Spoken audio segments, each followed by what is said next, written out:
What's up everyone, how are you all? Today we are back with another blazing Naruto story. What if Naruto was reincarnated as a god, and fell in love with a human who hated him? If you enjoy then please like, share and do comments. And also check the description to original creator of this beautiful creation. After my older brother refused the crown and decided to be the empire's head advisor instead, I became the crown prince. And being a crown prince and the next emperor of the elemental world was more than just a walk in the park. The seat of the empire could be found at the heart of the fire country, the Urbis of Konoha. Konoha was the core of the empire's strength and military force, where the Uchiha Palace was also located. Being the next emperor meant power and complete ruling. People would look up to you as if you were a god. It also required an impeccable image, a source of hope and inspiration by people under you. One of the surest ways to strengthen the people's loyalty and trust though was to be politically tied with the most powerful noble of the empire, and that was what troubled me. The four biggest and most powerful nations that held the empire were the fire, water, earth, and wind countries. Each had 8 noble lords that composed the strength of each kingdom, all serving the king of each country serving under the emperor. I was not surprised when, at the 11th summer of my life, my parents officially announced the engagement. I wasn't even surprised when they chose the Uzumaki Namikaze royalty among the others. Not only were they powerful elemental race, they were also supported by most of the nobles in and out of the Fire Nation. Most of the treaties in my father's era transpired because of them, and the nobles holding enormous armies were loyal to a fault to the said family. More or less, it was a very good political understanding to solidify the emperor's seat. Honestly, I was in agreement with the lineage, except with my fiancé. He was loud, annoying and spoke before he thought things through, but more importantly, he's a he. Though this kind of relationship was never taboo in our land, I still couldn't see myself being married to a boy. For me, it just didn't make sense. How could I produce an heir if I was to marry a boy? I've grown seeing men marry women, even though I understood that the rest of the world supported same-gender relationship. But I haven't seen one, or were they just being subtle inside the castle? Still, I was hoping to marry a female someday. Perhaps, the moment I got to become the emperor I'd have enough power to choose whomever I please. I just had to endure it for a while, I thought, to make the moron understand that I wasn't going to indulge in any intimate form of relationship with him. But I didn't need to, since he appeared to be hostile with the arrangement as well. It would be good to let him know where we stood, though. I even thought that, maybe, despite his unusual loudness, we would get along more than fine. I mean, I had known him for some time. From the 1st to the 6th year of my life, we were stuck growing up together. He was the only friend I knew, if I could even call it friendship, and the only one I got to play with when everyone else was busy. He left when a war broke out somewhere in the Wind Country and Lord Minato needed to return to their land, only to come back to the Uchiha Palace together with his family after 5 years. They were supposed to be ruling their own nation, but father and mother insisted that they stayed at the imperial palace since they were already considered high royals of the empire. I wondered though, how they continuously looked after their people while staying here, not that it bothered me the least. What perturbed me was the way Naruto behaved. I didn't know where the antagonistic attitude came from. Maybe from seeing each other again, or not knowing what to do or how to react with the announcement, or just plainly feeling displeasure from the situation we both couldn't escape. A fist on my face, then a sword drawn and pointed at his slender throat made the situation worse. Even when we were still toddlers, he was always the hot-tempered one. The one who couldn't control his emotions, the one who would act according to what he felt before thinking. He started it. I just needed to defend myself. "You did not just hit His Highness, Naruto," his mother exclaimed in surprise. "And he did not just draw his sword on me, mother," Naruto spat out as though he was not the one who started it. He still glared at me with those expressive, heart-stopping blue eyes. I withdrew my sword and replaced it in its scabbard. "I apologize for my action, Lady Kushina, I shouldn't."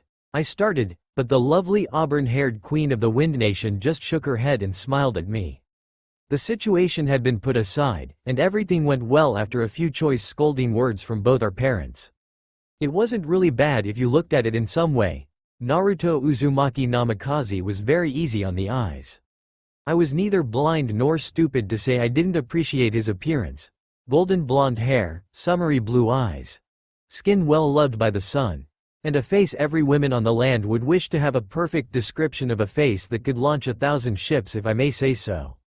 He was not also a total klutz despite his unassuming appearance, for he could wield his sword outstandingly, though I doubt he could outdo me or my brother or his elder brother Kyubi, who was known as the best knight in the empire. He could fight well, not in any least that needed help, and I must admit his determination was unmatched by no one. Time spent with each other as days became months and months became years made things easier.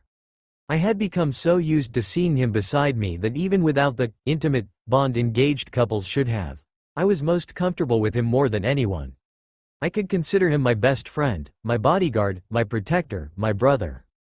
For after all the adventures and misadventures we had been through, where sometimes he had put his life on the line for my sake, saying I couldn't die for I was the future emperor, I developed a sense of unbreakable attachment to him. Being known as already betrothed kept those silly ladies away from me as well. Yes, I preferred a female partner, but it didn't mean I enjoyed unwarranted attention from women. I had yet to find the lady of my dream, and until that time came, I preferred to stick with Naruto. When I reached the age of reasoning, I was officially crowned as the emperor. I was 16 and was ready to face anything. My parents left the castle and went exploring the world, claiming that it was time for them to take a long vacation. New sets of advisors came to assist me, and my brother, Itachi, and Lord Kyubi became among my few chosen mentors. It was also that year that Naruto had moved to my room. The standard rule, they said. Not that I minded it, since we had slept together at times when we had been dragged from one incident to another. In addition, my bed was big enough to fit 4 overgrown men, and I honestly didn't mind sharing it with Naruto. Half a year later I realized Naruto's feelings for me. I accepted it, though I told him I didn't feel anything for him beyond friendship, or brotherhood, perhaps. I want to be with a lady, maybe in the future, I said. Why? He asked. Though his face remained calm, confusion swirled like wildfire on his eyes. Because, it's just natural. An emperor needs an heir, and you won't be able to give me one, was the most matter-of-fact answer I could offer. And? There's no and, Naruto. I want to be with a lady, period, I stated quite firmly, hoping that it would be the end of the conversation. Because I lack things that a girl has? Was his return. Every word laced with the stubbornness that was just Naruto, his brows furrowed as if he didn't get my point. I put my quilt down and stared at him. I valued Naruto more than anything else, and I never intended to lie to him. Yes, did I not just say that? Am I not enough? I'm your fiancé after all, he said, more willful this time. My heart clenched when I saw the tears that started to gather around his eyes. Naruto? I started with a sigh. You don't have to worry, I don't foresee meeting this lady soon, so don't fret over it. I've always been quiet and indifferent to everyone I knew, except to him. Will that make you happy? Naruto asked, that childish innocence completely defining his youthful face. Yes, it will. Very well. His chin tilted to the side, showing he was man enough to accept the situation. I frowned at him, picked up my quilt and told him, it would be a century at least, I think, or more. I'm not really sure. Quote, time's never been an issue for us elementals, Sasuke, he said, and I nodded in response, my eyes shifting to the parchment on my table. True, since the moment we reached the age of reasoning, an elemental's body grew very slowly, and the stronger and more powerful our magicos were, the slower we aged. After all, Itachi was already on his early 70s, yet his appearance was that of a 17-year-old.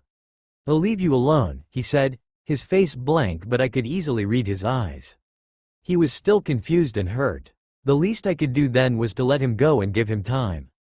Don't do anything stupid, I called out. I won't, he answered quietly before closing the door. A few weeks later, everything fell back to normal. 20 more years elapsed and the whole event was almost forgotten. Naruto became busy with his duties as the emperor's future consort. He held diplomatic talks when I could never attend, planned activities, and performed his duties as a soldier too. When not on call, he was just always around me. We talked and argued and even fought over some little things. He never mentioned what he felt again, but I knew it was still there, thus, I was very wary when it came to it. I didn't want to hurt him any more than what I already did. That was why I tried not to give him false hopes or any signs of intimate affections beyond a friend. But most of the time it was hard not to, since Naruto was a lovable person by nature, full of laughter and life. His ethereal look didn't help either, and his utmost loyalty and dedication to me was very endearing, that only if he was a girl, I'd have no problem falling in love with him. When I said centuries, I believed I miscalculated. Because when we found ourselves staying in one of the small kingdoms on the north of the water country, I met the girl, the lady I wanted to be with. She was a lovely lady and she never acted unladylike when around me. It was hard to find women, noble or not, who didn't desire me, arrogance aside, though it was the truth. She was the daughter of the lowest-ranking noble of the land, a poor baron, but her beauty was worth a king's ransom, and that was more than a treasure Baron Haruno had. Lady Sakura Haruno was not only beautiful but she was very sharp intellect-wise, and her fighting skill for a lady was impressive. I wanted her, and I knew she wanted me as well, but I could not hurt Naruto. I knew I warned him that something like this might occur, but I could not bear the thought that he would hate me for the rest of his life. I invited her back to the castle and we made acquaintance. Sakura never wished to cause a problem with my engagement, that was why she kept her distance as well. Naruto left us alone, though I knew besides the one time we argued because of the excessive closeness I had with her, he understood. I had never been interested with any girls before, and Sakura was the only one that captured my attention. I had met ladies nobler than and as lovely as her in the past, but I never found anyone as interesting. I was more in awe with Naruto's golden appearance that most women appeared as plain when I looked at them. But Sakura was different, her inner traits glowed that it magnified her beauty tenfold. Still, I was able to keep myself in check because Naruto was always around, and I didn't want to cause any rift between us. Then an unplanned opportunity came that gave me and Sakura a private time. It was during the annual royal expedition trip at the Red Forest of Fire Country, at least a 4-day ride from Konoha. It happened at the last day of the activity, late afternoon, just after we were done with our last attempt to hunt for dragons. The forest became misty and cold, and the imperial camp glowed with warm bonfire. Soldiers huddled around the fire, servants prepared food, squires feed the horses, and others simply loitered around. I was casually talking to Lady Sakura inside the Emperor's tent when Naruto entered. The calm expression on his boyish face vanished when he saw us, his expression becoming serious as he approached me. Sakura stood from her seat and curtsied, but my fiancé just slightly looked at her, not giving her permission to be at ease. I frowned and glared at him. He glared back, challenging me with authority to show contempt of his nobility in front of the woman he knew I was attracted to. He did not falter nor blink, just kept his eyes locked with mine even as he gave an order to Sakura to fetch his hood and sword as though she was nothing but a mere servant to do what he bade. His face remained emotionless, as he was waiting for me to challenge him for his clout. My jaw hardened and my fist clenched, but I did not strip him of his right to order anyone under him. Naruto was never a mean person. For the longest time I've known him, not once had he used his position to get what he wanted. He always tried his best to treat everyone reasonably and would even stoop down so low to eat with the serfs whenever we were on a mission. Nevertheless, I understood his complete resentment of Sakura, thus I was not going to deny him the right to express what he felt. "I'm going out on a patrol with some of the soldiers," he said. "We'll check the area to make sure everything's fine for the night." I nodded as I watched Sakura carefully dress him with a black hooded cape around his shoulder. Her eyes were not meeting his as he had not given her permission to do so. "It's going to rain. How long will it take you to return?" I asked. Sakura was waiting quietly a distance away from us, head still down meekly. He shrugged his shoulders, then tugged the hood over his head, covering his golden hair and framing his exquisite face. "Be careful," I said sincerely. It was the first time in our 5-day hunting expedition that he joined the evening scout. Not that I didn't trust his capabilities, but the Red Forest didn't just hold bandits and thieves. It also was home to numerous magical fiends that should not be underestimated. He snorted. "I commend the forest for making you a warrior, bastard." "Naruto?" I growled. Sheathing his sword, he mumbled under his breath about me worrying for him for the first time, before walking completely out of the tent and giving Sakura a cold, "As you were," as he stepped out of our pergola. Things got winded up after that. An affair with Sakura took place until the whole castle and the rest of the towns and villages near and far Konoha heard of it. Tales spread much faster than fire that my future spouse was unwanted, undesired by the emperor. But Naruto kept his silence because behind those rumors, He knew firsthand what was happening inside the castle walls, knew that the rumor was true. Concubines were not unheard of, and I opposed the breaking of engagement. No one among the nobles supported Lady Sakura to become the future empress anyway, more so because of many complications that would arise, which I would never accept. I refused breaking off the engagement not because of the war that might take place but because, in reality, I needed him more than I honestly admitted to myself. Even though I always shared passionate nights with Sakura, sleep evaded me until I knew that Naruto was by my side. The smell of fresh summer morning sun and jasmine always lulled me to a comfortable sleep. My fear of warming my bed with a male ceased that night. It was the coldest night of December, the longest night of the year. Winter solstice, that was what they called it. And it was also the first time when my heart and soul scorched with passion the same way my body did. And I was blissful, everything was perfect.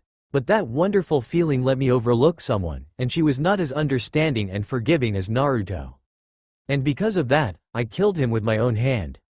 Blood soaked my tunic, my whole body shivered as I stared at his ashen face, my sword in his stomach, his glorious blue eyes dead of its spark. And my soul was wrenched from my body, and I surrendered fully just to be with him.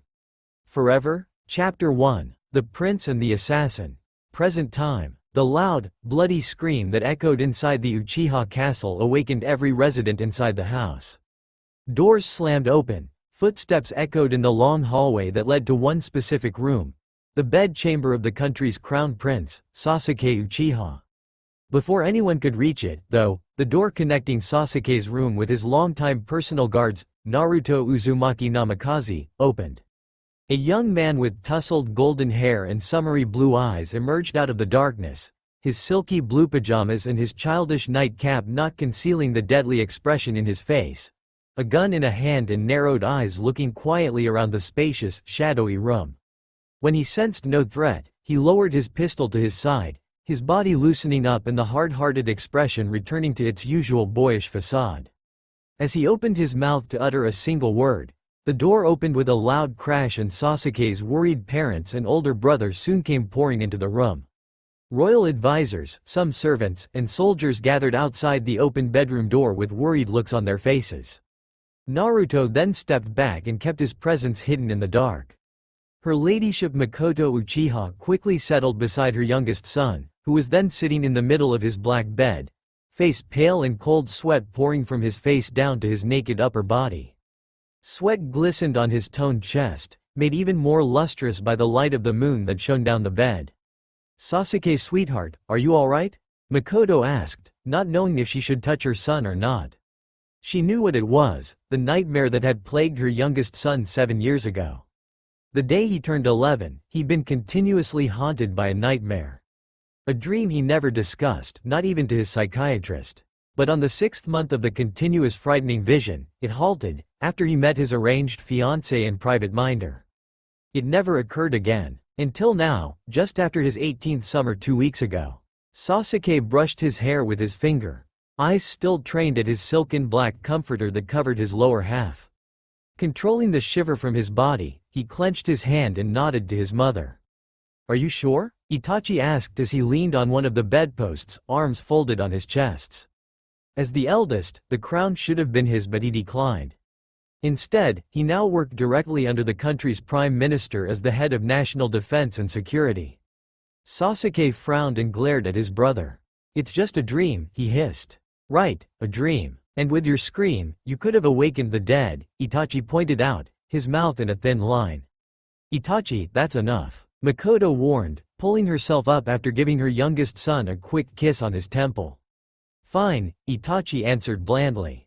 "Little brother's probably stressed, getting to university next week and all. Honestly, college can really be a hassle, especially when you're going to be on your own in another country." "He's not going to be on his own, Naruto's going to be there with him. And Sakura as well," Fugaku added, his voice firm but warm. "Well, I'm going back to sleep." And with that, Itachi left the room just after he dismissed the crowd gathered in the hall. Makoto and Fugaku followed behind, with a request for Naruto to stay with Sasuke for the night. When the door closed and the sound of lock clicked, the sudden quietude became eerie and only the soft breathing of the room's occupants could be heard. Naruto stepped out from the shadow and sauntered towards the window seat, settling himself on the cushion and laying his handgun on the side. His golden hair glowed as the pale moonlight cast a light from behind him, soaking his body with ethereal glimmer from the moon that passed the glass wall of window. The tick-tock of the wall clock became deafening when neither of the two refused to break the silence. For 7 years sticking with each other, 24/7, the two learned how to read each other's gesture. They knew when to keep quiet, to give comfort, to be a friend. When to be professional, distant, and calculating. When to touch, be passionate, and loving. Though one of them only knew when to love and accept nothing in return. The shifting of the bed sheets impinged through the stillness, a soft thud of footsteps following, stopping as a pair of white feet stood in front of the blonde. Naruto slowly looked up, his eyes trailing on the black sleeping pants up to the powerful toned torso and into a pair of smoldering black eyes on a sinfully handsome face. His flaxen brow furrowed, anxiety etched on his face. "Are you really fine, Sasuke?" Instead of answering, the raven-haired boy pulled Naruto to him. Sturdy arms encircled the blonde's narrow waist, red lips crushing on surprised pink ones. It was a hungry, desperate kiss and, when broken, the smaller of the two had his lips swollen from the ravage exchange. "The hell bast," Naruto started, trying to free himself from the deathly grip. If he wanted, he could have easily gotten loose, but hell will freeze first before he hurt Sasuke. "Relieve me, I want to forget," Sasuke whispered on the blonde's ear, and then slowly nipped small kisses down his lover's jaw and neck. Naruto wanted to say no, wanted to tell Sasuke that they should stop, but he could not. As much as his mind rejected the idea, his body and heart desired what was to come. Even in pretense, he could make believe that Sasuke loved him. The last time they had been together was on Sasuke's 18th birthday, and he had decided back then that was the last. He could no longer play the part of the Raven's UAL reliever, a role he had enjoyed for 3 years without regret. Sasuke was his first and was hoping to be his last, even though that hope would not come true, for the person he loved the most was in love with a person that deserved everything Sasuke had. Naruto cursed himself, bit his lips, closed his eyes, and accepted what his body and heart were screaming for.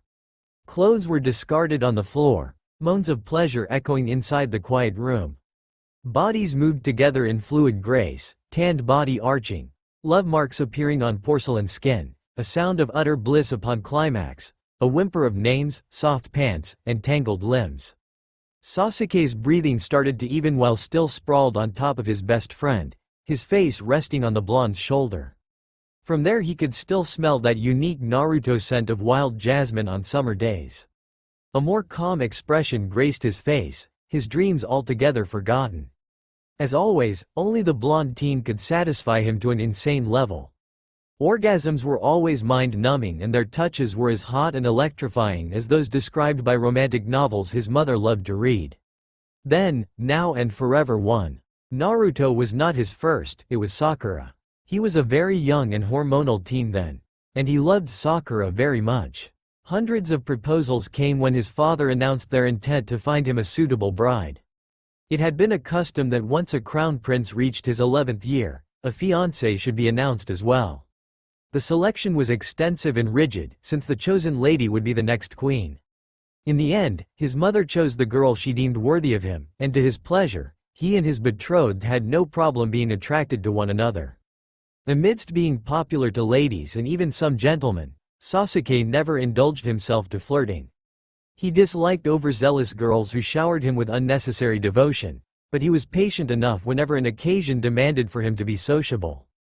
After his engagement with Sakura had been announced, he was somewhat thankful when the immature advances he received before receded, and he enjoyed the commitment more when his hormonal years arrived. But what he thought was a supposedly perfect connection turned out to be a disaster. Their first was understandable, but when he couldn't reach his climax properly on their following lovemaking, he became disturbed.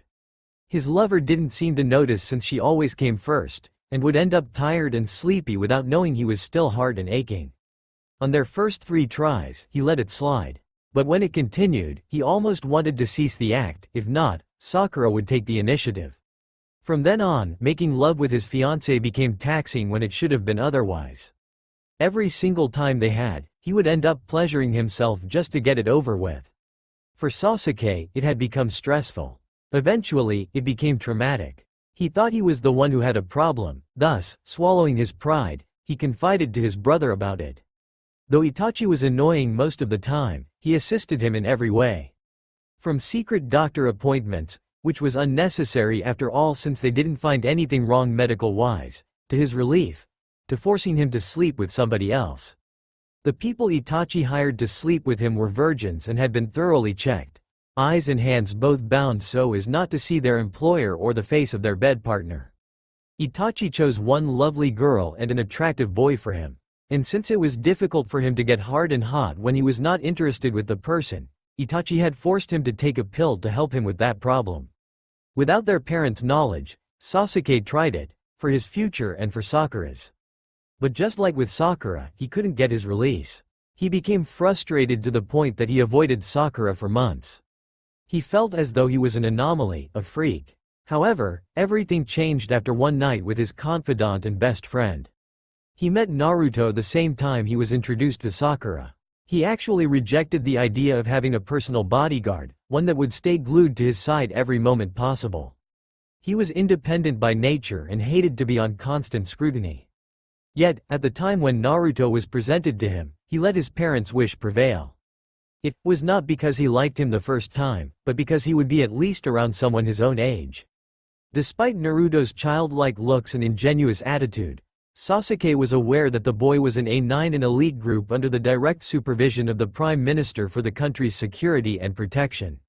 It was a group founded centuries ago when monarchical rule deteriorated and nobles supported the strongest family to lead the country behind the royal facade. A9 trained chosen kids from the age of 6, deployed and sent as spies or killers to other countries after passing harsh trainings and horrible trials and tests. They're the heart of the world's most fearful militia, trained assets that would never be a liability even in death. For the reason that he was the future king, the Prime Minister himself handpicked the one who would serve Sasuke, someone who would put his own life on the line just to protect him. Naruto, at the age of 10, turning 11, had been sent successfully to 3 spying and 2 assassination missions to other countries alone, including the numerous assignments he had taken with a group. The blonde was also a very close relative of the Prime Minister, and a future Commander-General of the A9 once he reached his age of reasoning. Though a big loss for the elite unit, he ended up babysitting the one person that citizens of their country revered.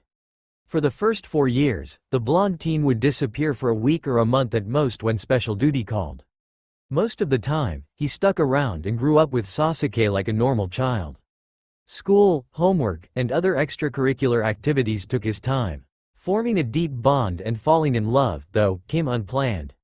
Even though Sasuke appeared to be emotionally deficient outside, he was not naive not to discern the special feeling his best friend had.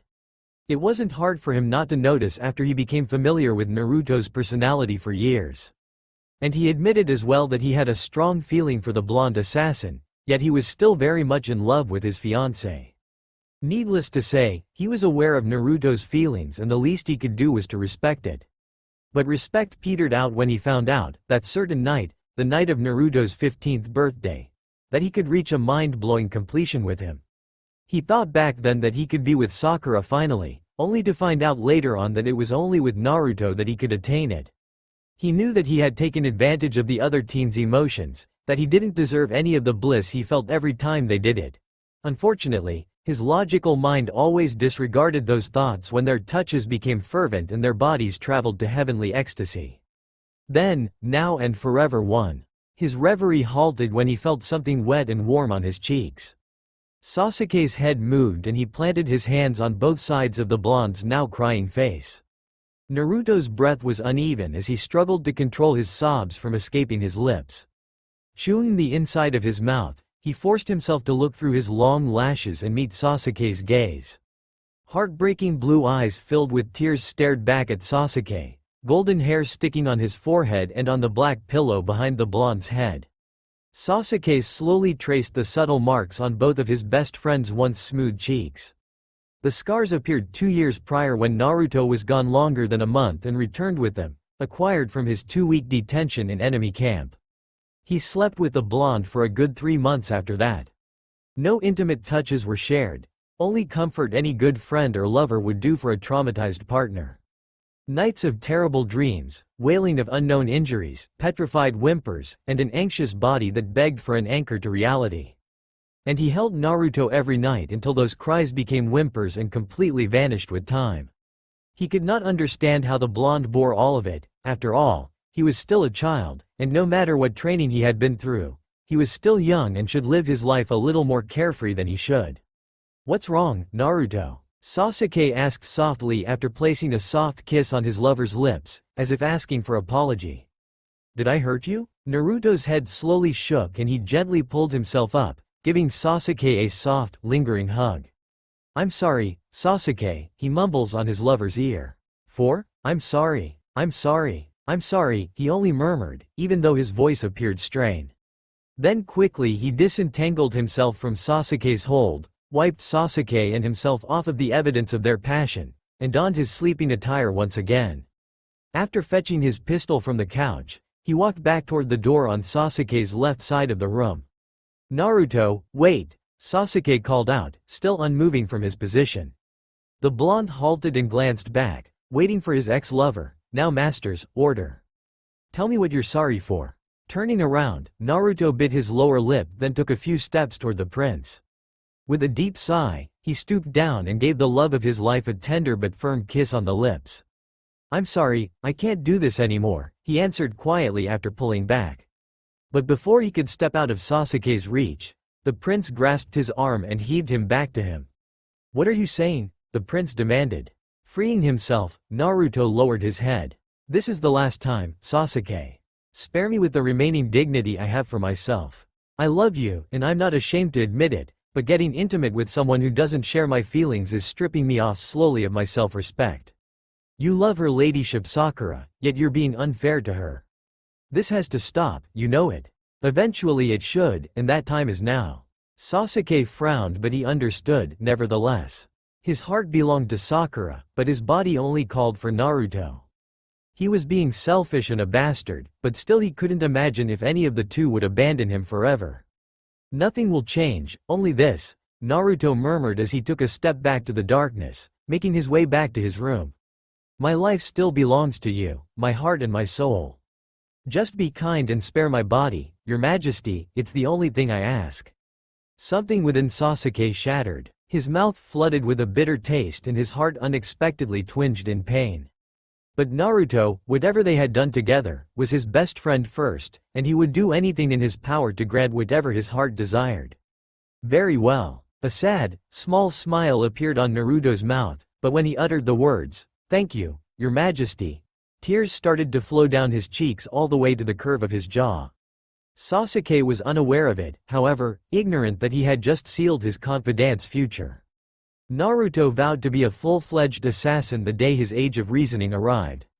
"Remember that an A9 has spared your life and now it belongs to no one but me," Naruto murmured darkly, his eyes flashing red and his demeanor fearsome as he withdrew his high-class balisong, butterfly knife, from the businessman's neck. Straightening himself, Naruto walked away from the trembling man, leaving him sprawled on the floor inside a grandiose office. Slowly, he cleaned the blood off his dagger with the hem of his red sweatshirt, facing the glass wall overlooking the city of York. There was no emotion on his face as he folded the knife and gracefully hid it inside his black boots. Glancing behind him, eyes the color of midnight blue surveyed at least a dozen dead men on the floor. Blood pooled around them, their throats slit open. "Now, who's the man behind this arrangement?" he asked coldly. The middle-aged businessman named Alberto stared back at the frightening image in front of him, an angel of retribution, a fallen one. Midnight blue eyes that recently bled red slowly cleared, changing into crystalline blue gaze, giving him a vacant stare and patiently waiting for him to answer. "One of your nobles, boss," the balding man stuttered, the last word spoken leaving a bitter taste in his mouth. He never called anyone boss before. He was always on top, the one who gave orders, the one being feared. But there he was, on his knees, quivering in fright like a child terrified from a non-existent monster under his bed. Shapely flaxen eyebrows rose, pink lips grim in a frown. "One of the nobles? Clarify." Alberto's eyes were trained on the floor, face in a grimace as he wondered what would happen to him if he disclosed the plan. But a quick glance at the towering youth in front of him swiftly changed his mind, and he quickly made a decision. After all, he wouldn't have lasted in the business world if he was clueless about A9, a very mysterious group, almost non-existent. The said faction was of cold-blooded killers and they almost never left anyone alive in missions. If they did, the person whose life had been spared will only continue to live as long as the assassin allowed it. The handful that had been secured of their survival was considered blessed and cursed at the same time. Sanctified in that as long as they were alive, no one could touch them for they were owned, and only their owner could take their lives away from them. Cursed in that their lives were no longer theirs, considered dead and would only continuously live to please their master. Lady Karen of Kusagakure wishes the disappearance of her grace, be boss. Blue eyes widened a bit with the information. Naruto knew that Karen and Sakura were the last two candidates when the queen was still selecting a potential bride for the crown prince. Lady Karen, sole heiress of the Kusagakure region, gracefully accepted defeat when Sasuke himself picked out Sakura, but even then she was still hopelessly infatuated with him. Karen also had this special adoration for him, Naruto, to the point that once upon a time, she boldly requested him to be her own guard and let Sasuke find another. He needed to visit Karen soon, Naruto thought. Sasuke would undoubtedly be devastated should Sakura be killed and with the consequences would end up in chaos and war. Clucking his tongue and temporarily closing his eyes, he knew that if he handed the young noble woman, Karen would be charged with treason and would swiftly be granted death without hope of trial, and he wouldn't allow it if he could do something. He was her friend, and as much as what the lady planned was downright sinister, he could not let it happen. Opening his eyes, Naruto gave the room a swift look then checked if his favorite metal storm pistol was still on his back. Opening his Silva lighter, he drew back his balisong, releasing the blade from its bite handle and smoldering the engraved, swirling Uzumaki symbol on the tip of the blade. When it turned red, the A9 stooped slightly in front of Alberto, seized the latter's head and tilted it aside to expose the man's neck. Hot metal met skin, a muffled scream of pain following, until the emblem scarred the man's neck. He sauntered toward the door, grabbing the trenchcoat lying on the ground. By the door, his troubled eyes spotted an image of Alberto's family in a photo frame lying on the side table. A plain-faced woman and two kids not older than 7 were smiling happily with their father. Biting the inside of his cheek, Naruto called out to his new subordinate. "I want you to bring your wife and kids for a very long vacation outside the country." "But boss, my bussin'. It's not a request, Alberto, it's an order. Your company won't suffer for that span of time, correct?" "Why yes boss. You'll hear from me when I need something, for now live as though you're a free man." Naruto threw back before disappearing completely in the dark hallway of the 45th floor of the world-renowned pharmaceutical corporation. Then, now and forever too. Cold early autumn wind touched Naruto's face as he stepped out of the building. The digital street clock announced that it was 40 minutes before 12, and the streets were bare save for thick mists blurring his vision. Gloomy orange street lamps gave more of a shadowy alarm than comfort to passers-by, and the trees shedding their leaves loomed eerily on the sidewalk. How many minutes had he been walking? 5, 10? Naruto had no idea. He gently leaned on one of the light posts, his breath haggard, and his face pale from blood loss. Touching his lower left abdomen, the young man had never been more glad of wearing the concealing colors of black pants and red sweatshirt. It was only a scratch but it was still a bullet graze.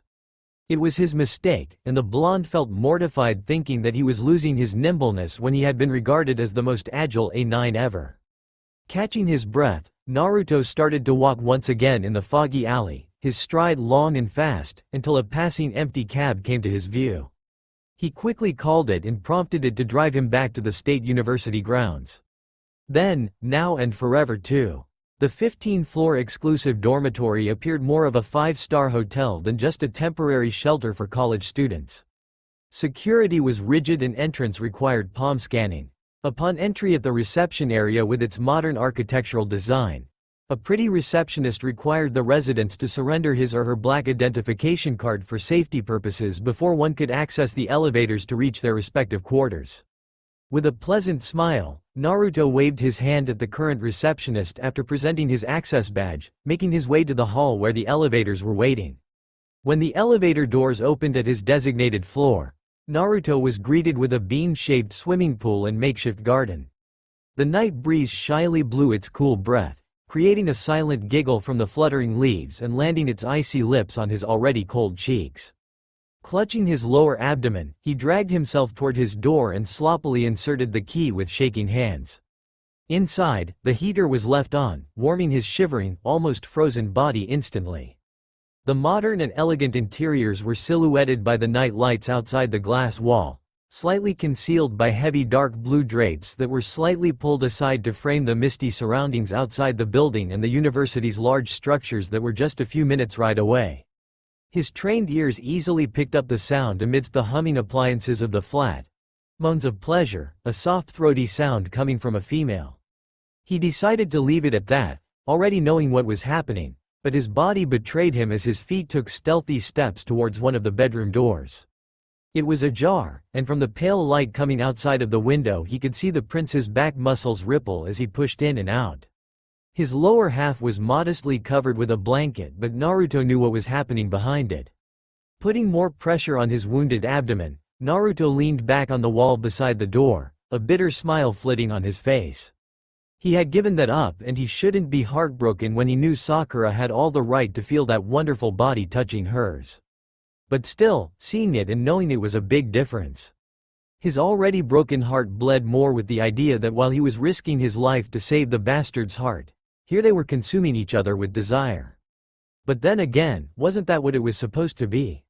While the soldiers risked their lives to protect the kingdom, the royals eat, drink, and make merry until satisfied. They were nothing but tools, their lives expendable. Pulling himself from his stupor, Naruto left as quietly as he came in. He took his car keys and limply made his way down to his waiting yellow sports car. "Out again, sir?"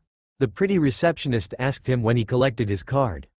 With a wide smile he answered her with a wink. "Yeah, well, I don't want to intrude when our lovely royal couple is doing something youthful," he added, temporarily borrowing one of his friend's favorite word. The girl flushed a little, though she nodded with agreement. She hesitated for a moment before going on. "I hope I don't sound insolent, sir, but you don't look good. Are you okay? You're too pale." Naruto detested people who didn't mind their own business, but the young receptionist, whose tag stated her name as Belle, appeared sincere. Forcing a more cheerful look, Naruto gave Belle one of his dashing smiles that never failed to ease him out of any uncomfortable situation. "Never been better. Just a bit tired from all those extra school activities." Belle inspected him a little further, before nodding and giving his card back at him. "Be careful then, Mr. Namikaze." "Oh, I will. I'll just meet some of my friends to clear my head. Thank you for your concern though, I appreciate it big time." The moment he reached his car, Naruto grabbed his spare clothes hidden underneath the passenger seat and quickly changed out of his blood-soaked garment. Without even applying a disinfectant, he snatched the first aid kit in the compartment and wrapped his abdomen with a bandage. It will stop the flow of blood in the meantime, and would give him enough time to cool down until he went back to their shared suite and the couple was done pleasuring each other. Then, now and forever too. It was one of the most popular bars in the area, Kirsch, and the strictest as well. There were half a dozen bouncers roaming the area, not including those by the doors, and security guards with guns were always around. Famous young celebrities were always present and the liquors were the best. Pulling the collar of his black jacket up, covering his neck and chin from the icy wind, Naruto made his way to the entrance after parking his car a block from the area. Banned from entering seeing he was still underage, Naruto cursed under his breath and glared defiantly at the two bulky bouncers who had manhandled him. Not wanting to attract attention, he stepped back, flipped his phone open, and called someone who would always be available to him, any time of the day. With an ice-cold timbre in his voice, Naruto spoke in fluent Svenska, his blue eyes narrowing when the other person on the phone stuttered idiotically. Ludwig, a well-known underground trader, had one of his few underlings who happened to own Kirsch. The young Swedish man had tentacles scattered that having him made hard to get information easily available to Naruto. 30 seconds, Ludwig, Naruto said firmly, snapping his phone shut without waiting for an answer. He closed his eyes then, just like a kid, swung on the balls of his feet as he waited impatiently to be called in. He counted inside his head, and when he reached 15, someone was already standing behind him. He could feel, or rather smell, the other person's fear and turmoil of not knowing what to do. Turning around, scrutinizing the middle-aged lady under his thick eyelashes, Naruto adjusted his pissed-off look into a more natural one. Mr. Namikaze? I'm Arisha, the bar's manager, and it's an honor to meet you. Yes sir, the woman stammered. I apologize for any misunderstanding, but B-Boss called and told me to look after you while within our premises. Please follow me inside. I should commend Ludwig for his haste response. Then, he answered cheekily, his face looking younger than he already was. Arisha, of Middle Eastern and Western blood, had a relaxed beauty, tall and slender with an olive complexion and a generous mouth. Behind the thick makeup, the woman appeared to be plain and normal, but Naruto always looked beyond physical appearances as he assessed people by the skin beneath the skin. When he crossed the threshold, he playfully patted the bouncers on their arms and gave them a smirk. See ya around, boys. The muscled men, after a quick glare from Arisha, ignored the taunt and went back to their surveillance. Mr. Namikaze, the older woman called out as they navigated through the sea of people dancing on the wide and flickering dance floor. The sounds were deafening and everyone seemed intent to grind against each other with the music. Call me Naruto. Yes, Sir Naruto then. I assume you intend to relax downstairs, or not? Less noise would be nice. Very well, sir. He was led to the double doors at the back, down to a wide stairway to the lower ground. Security loitered around the hallways that led to another room. Upon entering, the private and quieter alehouse came into view. Circular couches hidden in the shadows reek of marijuana and alcohol. People who swayed on the dance floor, accompanied by slower music, appeared to enjoy making out in front of an audience, lost in their own world. Meetings were being held quietly in the darker corners. Men wearing business suits with scantily clad women half sprawled beside them were talking in low but harsh voices. Are you going to wait for someone, Sir Naruto? No. Naruto settled himself on one vacant stool while the manager instructed the bartender to give him anything he need, and when she said, anything, it means anything that the word implies.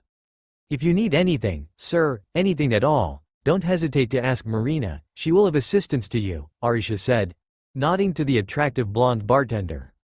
Thanks, he answered, though it sounded more of a dismissal. The manager left, leaving him to his own thoughts with a smiling bar attendant in front of him. Hi, Marina greeted while wiping the area in front of him. You're too young and too cute to be here, though with Ms. Arisha herself as your invitee, you're safe, yeah? I guess, Naruto answered tiredly. He was sociable by nature and loved to talk to anyone, but he was in pain and he had no energy to spend flirting. Give me a Black Russian on a rock. That's a bit hard, kid, why not try some beer? Naruto frowned and glared. A Black Russian on a rock. 1 shot Kalyuha, 2 shots vodka, and 2 shots coke. Can you at least do that? Marina gave him a long stare before shrugging her shoulders. She might not know specific things about her customers, but she discerned the fact that most, if not all of the patrons given a privilege to be there were either dangerous or properly connected ones. Yeah, sure, kid. No need to mar your pretty face with a frown, yeah? The blonde bit his lower lip in exasperation. He was not sure if he should laugh with the older woman's insinuation or get frustrated with too much talking. In the end, he sighed. I'm sorry for snapping at you like that, had a bad day. I just wanted to be left alone and have a bit of peace. I hope you know what I mean. The bartender smiled. I'll give you that, then, just after I fix your drink, kid. Thank you, Marina. The blonde woman winked at him. Anything for someone as cute as you.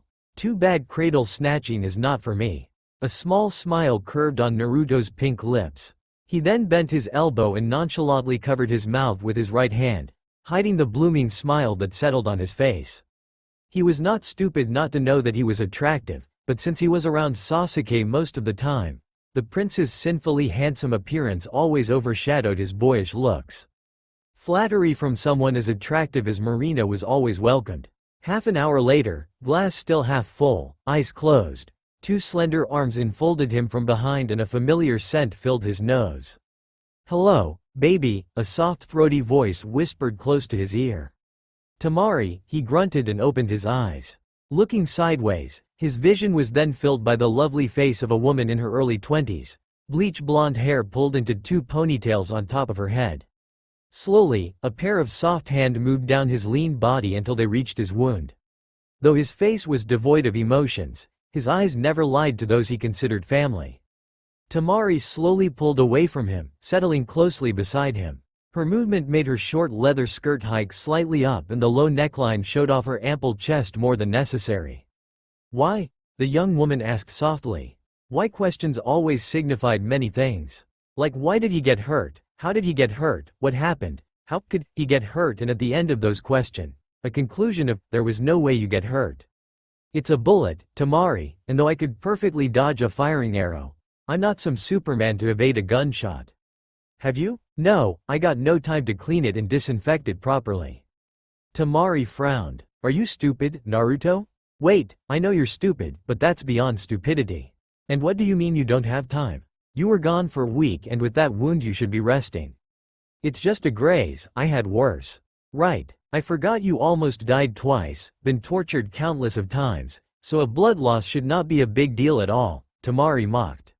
You could have gotten away from it, you know. But you're paler than paper. And you stink of blood. No one knows, he muttered as he carefully sipped his drink. I know, and any blood-starved killer here would know.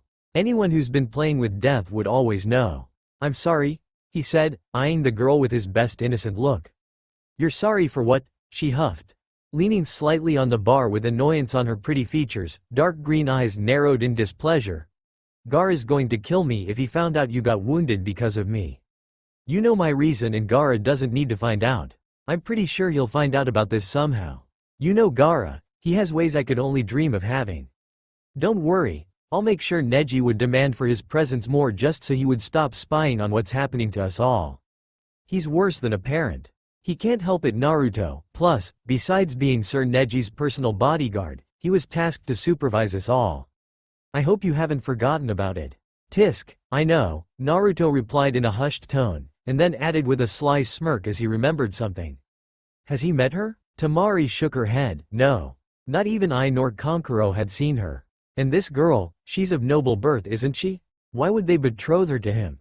And I don't mean that Gaara is beneath her, but you know, those stupid bloodlines and titles and…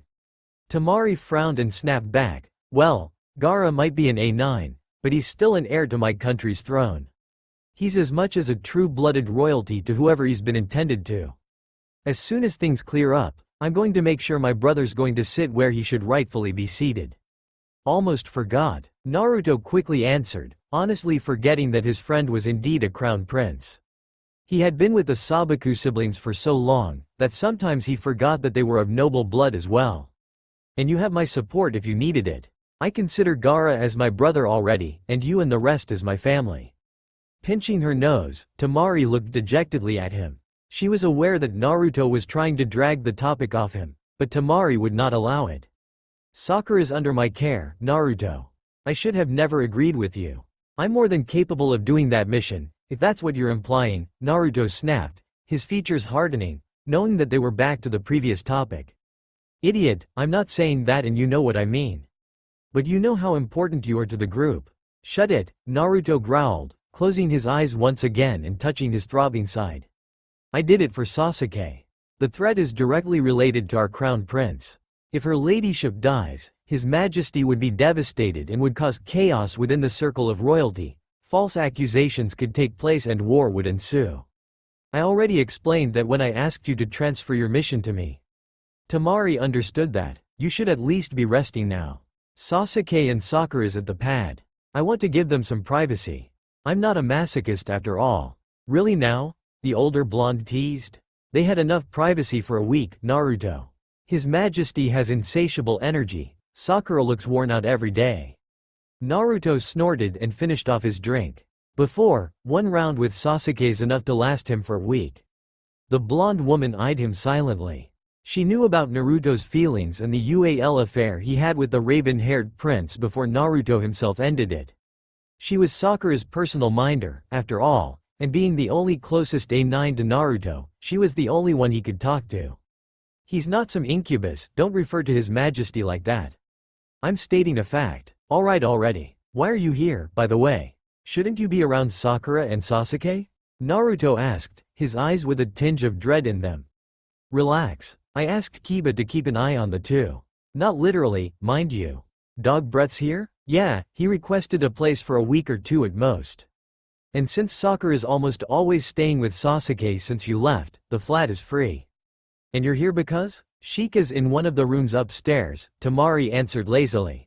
A smile bloomed on Naruto's mouth and sincere delight became evident in his eyes. I understand. You should make the most of your time together while he's here. And since I'm back, I'll cover for you. You've done too much for me already, brat. I think I can manage, Temari teased, though she was very grateful. Shikamaru's leaving the following day anyway, so there's no need to fuss about it. Naruto stuck his tongue out before muttering, I'm not a brat. Yeah, and what you did was very mature, the female assassin answered with a grin. Come on, I'll see what I can do with your wound, then I'll treat you to some ramen afterwards. Well, that's the best thing I heard the whole day. Let's go. Temari laughed softly as they walked out of the smoky room together, and proceeded to one of the Kirsch's bedroom above them. Now, then and forever too. Sasuke looked up at his bedroom ceiling, soft warm breath blowing at his neck where his fiancée's head was resting, an arm possessively embracing his naked chest. It was hard, tiring, and long, but it took at least 3 orgasms from Sakura before he could have his own release. But even after that, he could not feel the bliss he usually felt whenever he was with his blonde friend. It had been 3 months since Naruto ended the favor, and those 3 months had been hell, you ally speaking. But whenever Sakura initiated it, he could not say no. Some would probably assume that his UAL appetite was unquenchable, but in reality his fiancée's lust was beyond his comprehension.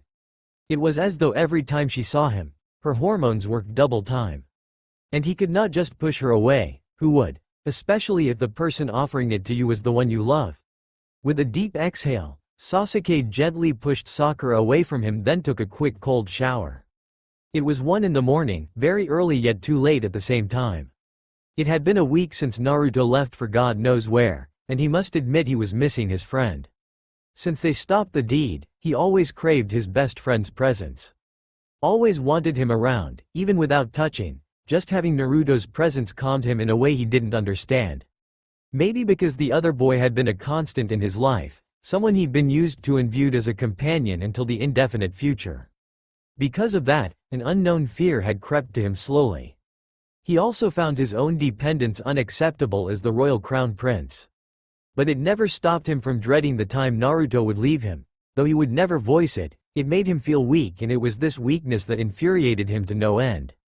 Sasuke, clad in silky black pajamas, settled himself in front of his study table and scanned his notes for a quick review.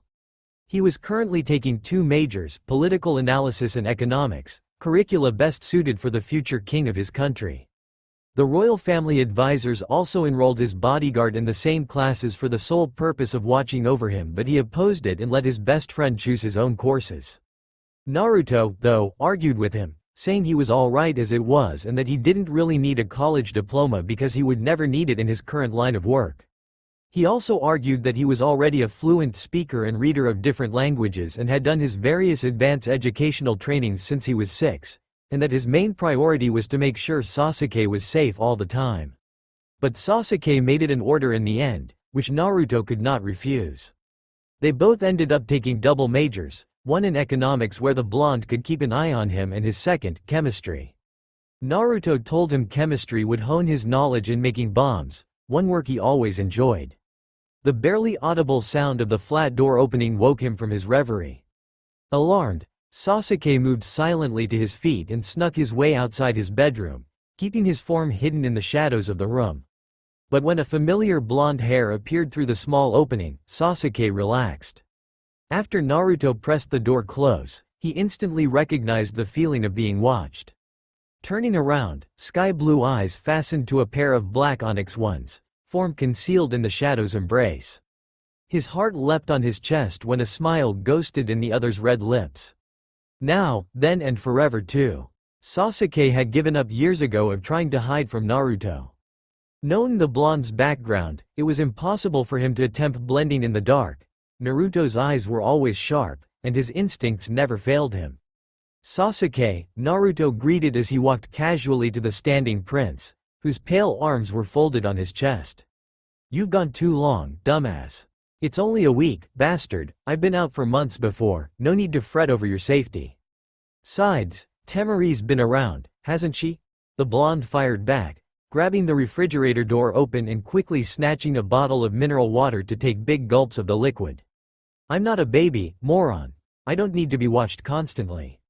I know how to fire a gun and could do more than simple breaking of the neck if someone even tries to hurt me, Sasuke answered, voice hushed yet still held a tinge of arrogance.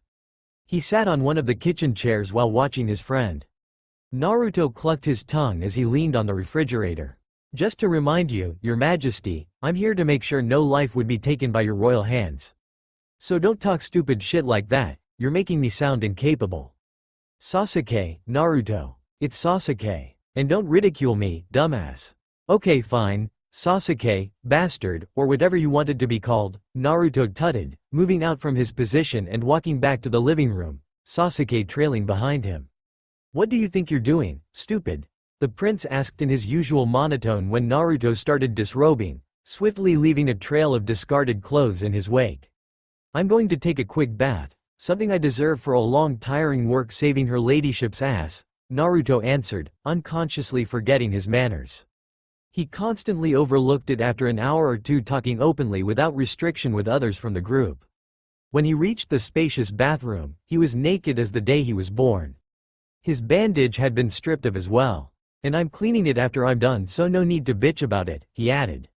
He was done shampooing his hair and lathering his body with soap, and was currently letting the spray of warm water fall on him. Both of his hands were propped on the tiled wall, his head down and eyes closed. The warm touches of water relaxed him and temporarily numbed his throbbing wound. Naruto, I dare you again to voice contempt of Sakura. I don't mind if you call me names, but I forbid you to use any foul language when referring to my fiancé. Is that clear? Sasuke snarled, pushing the bathroom door open in anger, the blonde's clothes gathered in his arms. And what do you mean saving her? Yes, I hear you loud and clear, Your Majesty, Naruto answered in a weary voice. Sasuke would have ranted some more at the way Naruto spoke to him, but no words left his mouth. His eyes stayed glued at the sight in front of him. Behind the clear glass shower door, the blonde teen was unmoving. His tan skin, devoid of any scar due to his fast healing ability, was slowly being caressed by the water, his golden hair dripping and plastered to his flushed skin, lean and toned muscles glistening against the bright light of the shower room. Something hard and hot stirred in his lower half, and he felt every fiber in his body swell with heat and lust. His clenched hands trembled under the clothes. His hands had been familiar with that skin for a long time, soft smooth skin over strong firm muscles. But the stirring desire completely evaporated when his eyes noticed the red liquid slowly falling against shapely fine legs and pooling around Naruto's feet. The hell, Naruto, you're injured. Sasuke exclaimed, though his voice remained cold. Hazy blue eyes peeked at him under wet golden hair. Congratulations, Mr. Obvious, Naruto answered sarcastically. He slowly stepped out of the shower, uncaring of his nakedness, and quickly wrapped the towel around his waist. Blood seeped on the white material, the wound now completely open and bleeding harder. You moron, are you trying to bleed yourself to death? The prince growled as he approached Naruto. I'm perfectly fine, you know what I am, for Pete's sake, Naruto replied imperturbably. Getting wounded and killed is part of my job, I hope you haven't forgotten that. With those words, something cold and hard struck Sasuke. It was fear of something. What that something was, Sasuke was not sure at the moment. Naruto. I know. Naruto sighed as he dried his hair with another towel. Geez, so hard to please you, Sasuke. Someone's threatening the house of Haruno's, specifically Sakura, so since she's directly related to you, I made sure no harm would befall her ladyship. Sasuke frowned at the blonde's explanation.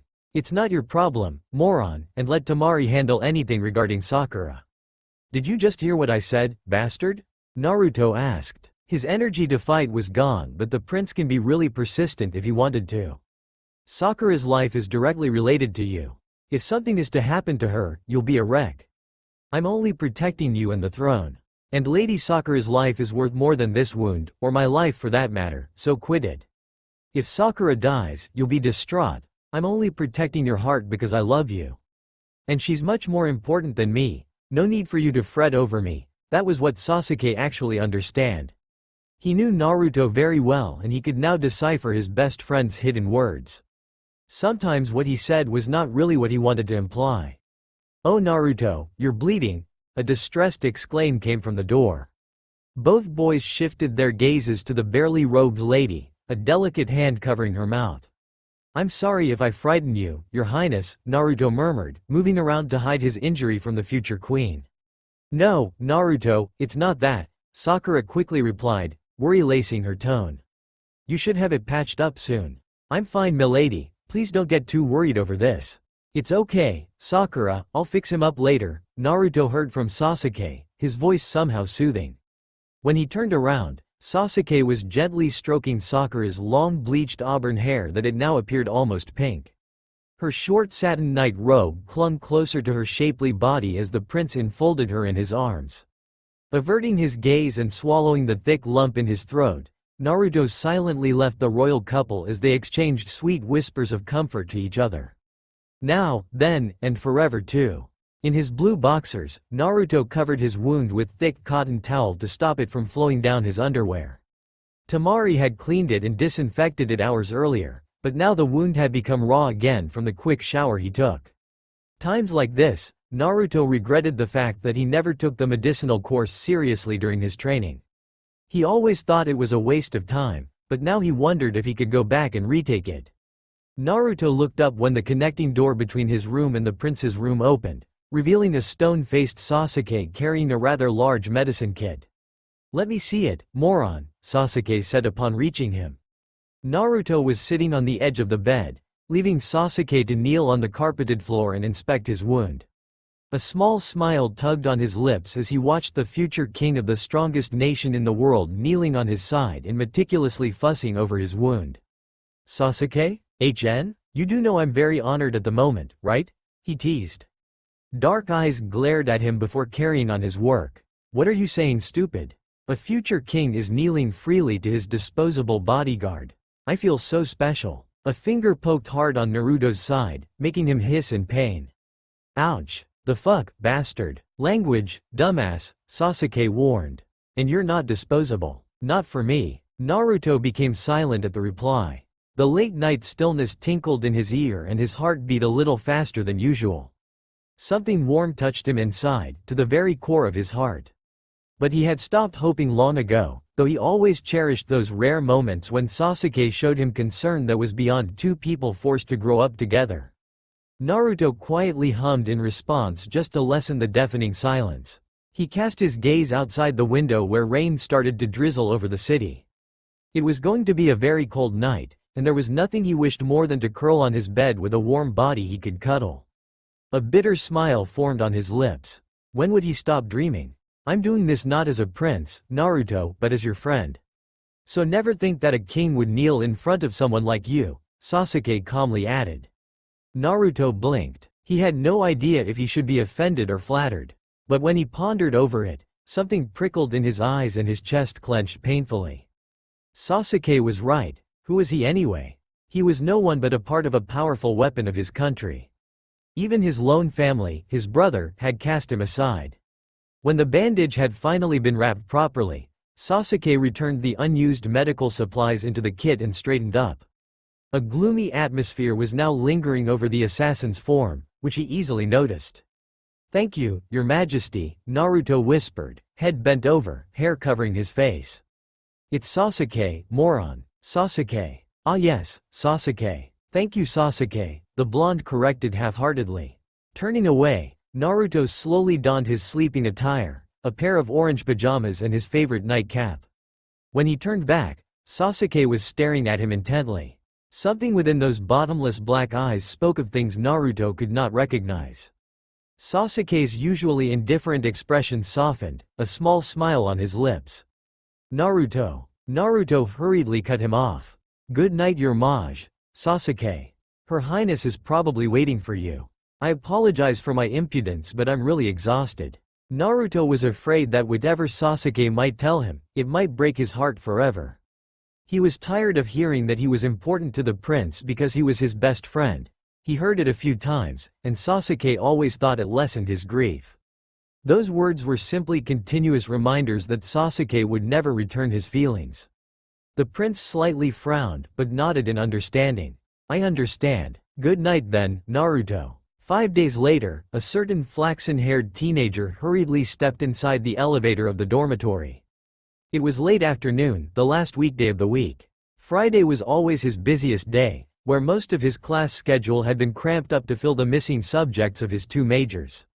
It was also the day where the raven-haired royalty had his school off, thus Temari had to keep an eye on the royal couple. Naruto was in a hurry to pack up. He needed to fly back to their country and drop a surprise visit to Karen. He had already been postponing the imperative conversation for 5 days, and he felt incompetent for taking time that might have given a chance for another plan to be executed. That was why he was on a hurry to notify Sasuke about his departure the following day. Swiping his access badge, Naruto pushed open the door that led to the rooftop, where the prince's spacious pad was located. He found Sasuke executing a Tai Chi move with his eyes closed. His upper body was bare and glistening with sweat, even against the cold autumn weather. The prince's nightmare had started to haunt him in his sleep again, more compelling than before the night Naruto arrived. Thus, Sakura had constantly stayed with the Sasuke to soothe him once he woke. But even with a bed companion, the prince always had a hard time going back to sleep once woken from his short slumber. The tranquility brought by the exercise somewhat helped him relieve stress and clear his mind for the whole day. But then again, the many sleepless nights had taken a toll on the prince's already slate-hard attitude. He had become more easily angered, and would snap at his servants for any slight mistake that they never once did. Luckily for the maids and other servants, their duty stopped after dinner, and they could be free from the prince's livid state for the rest of the night. Unfortunately for Naruto, he had to deal with Sasuke all the time, much more now that the raven-haired royalty seemed to demand for his presence wherever he went. Adjusting the strap of his bag on his shoulder and pushing off the hood of his red jacket, Sapphire Eyes took notice of Sakura and Temari talking over a cup of hot coffee behind the glass wall of the suite. There was a royal butler a distance away from them, head bowed and waiting patiently for any assistance the two needed. Heaving a cold breath, Naruto casually walked over to his young lord, intending to inform the young monarch about his plan. But the moment he reached the other man, the blonde assassin forgot his intentions when he saw how serene Sasuke looked. It had been a while since he last saw him that calm. Most of the time, even behind the prince's indifferent looks and composed actions, Naruto knew that there were loads of things bothering the crown prince. It had been a long time since Naruto read what every minuscule change on Sasuke's appearance meant. With the patience of a hunter, the young assassin quietly leaned on the building's railing and watched Sasuke finish his routine. Stone-cold onyx eyes opened to meet a pair of smiling blue ones. Naruto grinned and quickly made his way towards the royal teen. Sasuke took the clean towel beside him and wiped the sweat off his body, all the while staring at the approaching boy. After Naruto's return and the constant bad dream that accompanied it, Sasuke had no idea as to why he always craved his minder's presence. It was odd, though truth be told Naruto wasn't a dull company. Nevertheless, he had never been particularly needy of the blonde's company before, as if the pit of worry in his stomach would convulse whenever Naruto was not around. It was like a forewarning, telling him to keep his best friend around or else he would lose him forever. With a frown, Sasuke faintly shook his head to get rid of the thoughts. He grabbed his water bottle and downed its contents, then tossed the towel over his shoulder. Sasuke, Naruto greeted enthusiastically once he reached the young royalty. Sasuke raised his brow as a way of prompting Naruto to continue. I have to leave tomorrow morning. There are some matters I need to discuss with Lady Karen, and I need to talk with her personally. Sasuke scowled and replied without even digesting what Naruto was saying, no. Pardon? The blonde looked confused. What do you mean no? What is it in the word, no, don't you understand, moron? The N or the O? The prince spat out, sarcasm leaking out in every word. You can't just say no when I'm doing my duty. Sasuke cut him off with a growl. And tell me, what, dumbass, is your duty? Taken aback with the prince's response, Naruto scrunched his forehead as he tried to figure out where Sasuke's outrage was coming from. Did he do or say something that could upset the raven-haired prince, he wondered. It's my duty to make sure you're safe and well, Sasuke. No need to bite my head off, he answered calmly. Turning his back on Naruto, his voice still chilly, Sasuke asked, and is your constant leave due to preserving my life, or do you enjoy too much of my generosity that you just run off whenever you please, Naruto? What? The blonde countered back with his own growl, his instinct to contest with his best friend's bastardly attitude awakening. Are you saying I'm just dilly-dallying and neglecting my responsibility? You should know by now, your majesty, he bitterly spat the last word, that every fiber in my body exists only to please and protect you, and the least you can do is have confidence in me, you bastard.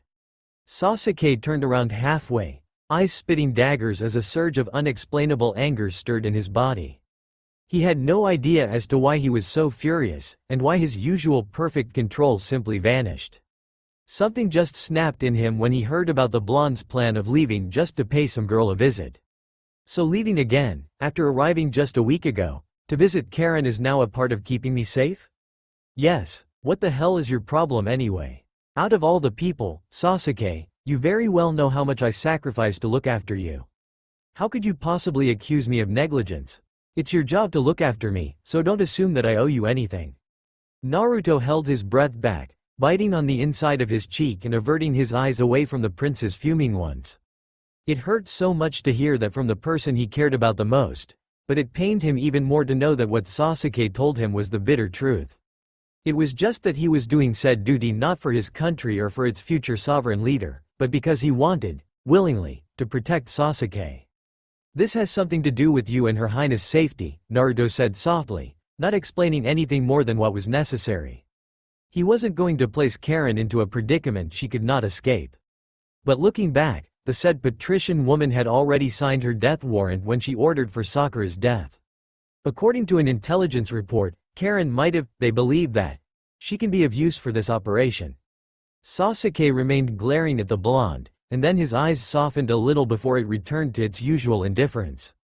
No, and that's final, he stated firmly, then proceeded inside, a pair of green eyes following him until he disappeared within the confines of his pad.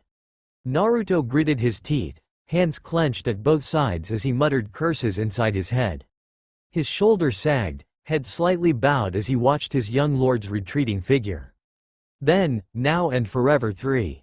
Sakura rose from her seat once her fiancé had gone back inside, curious as to what the two men were arguing about.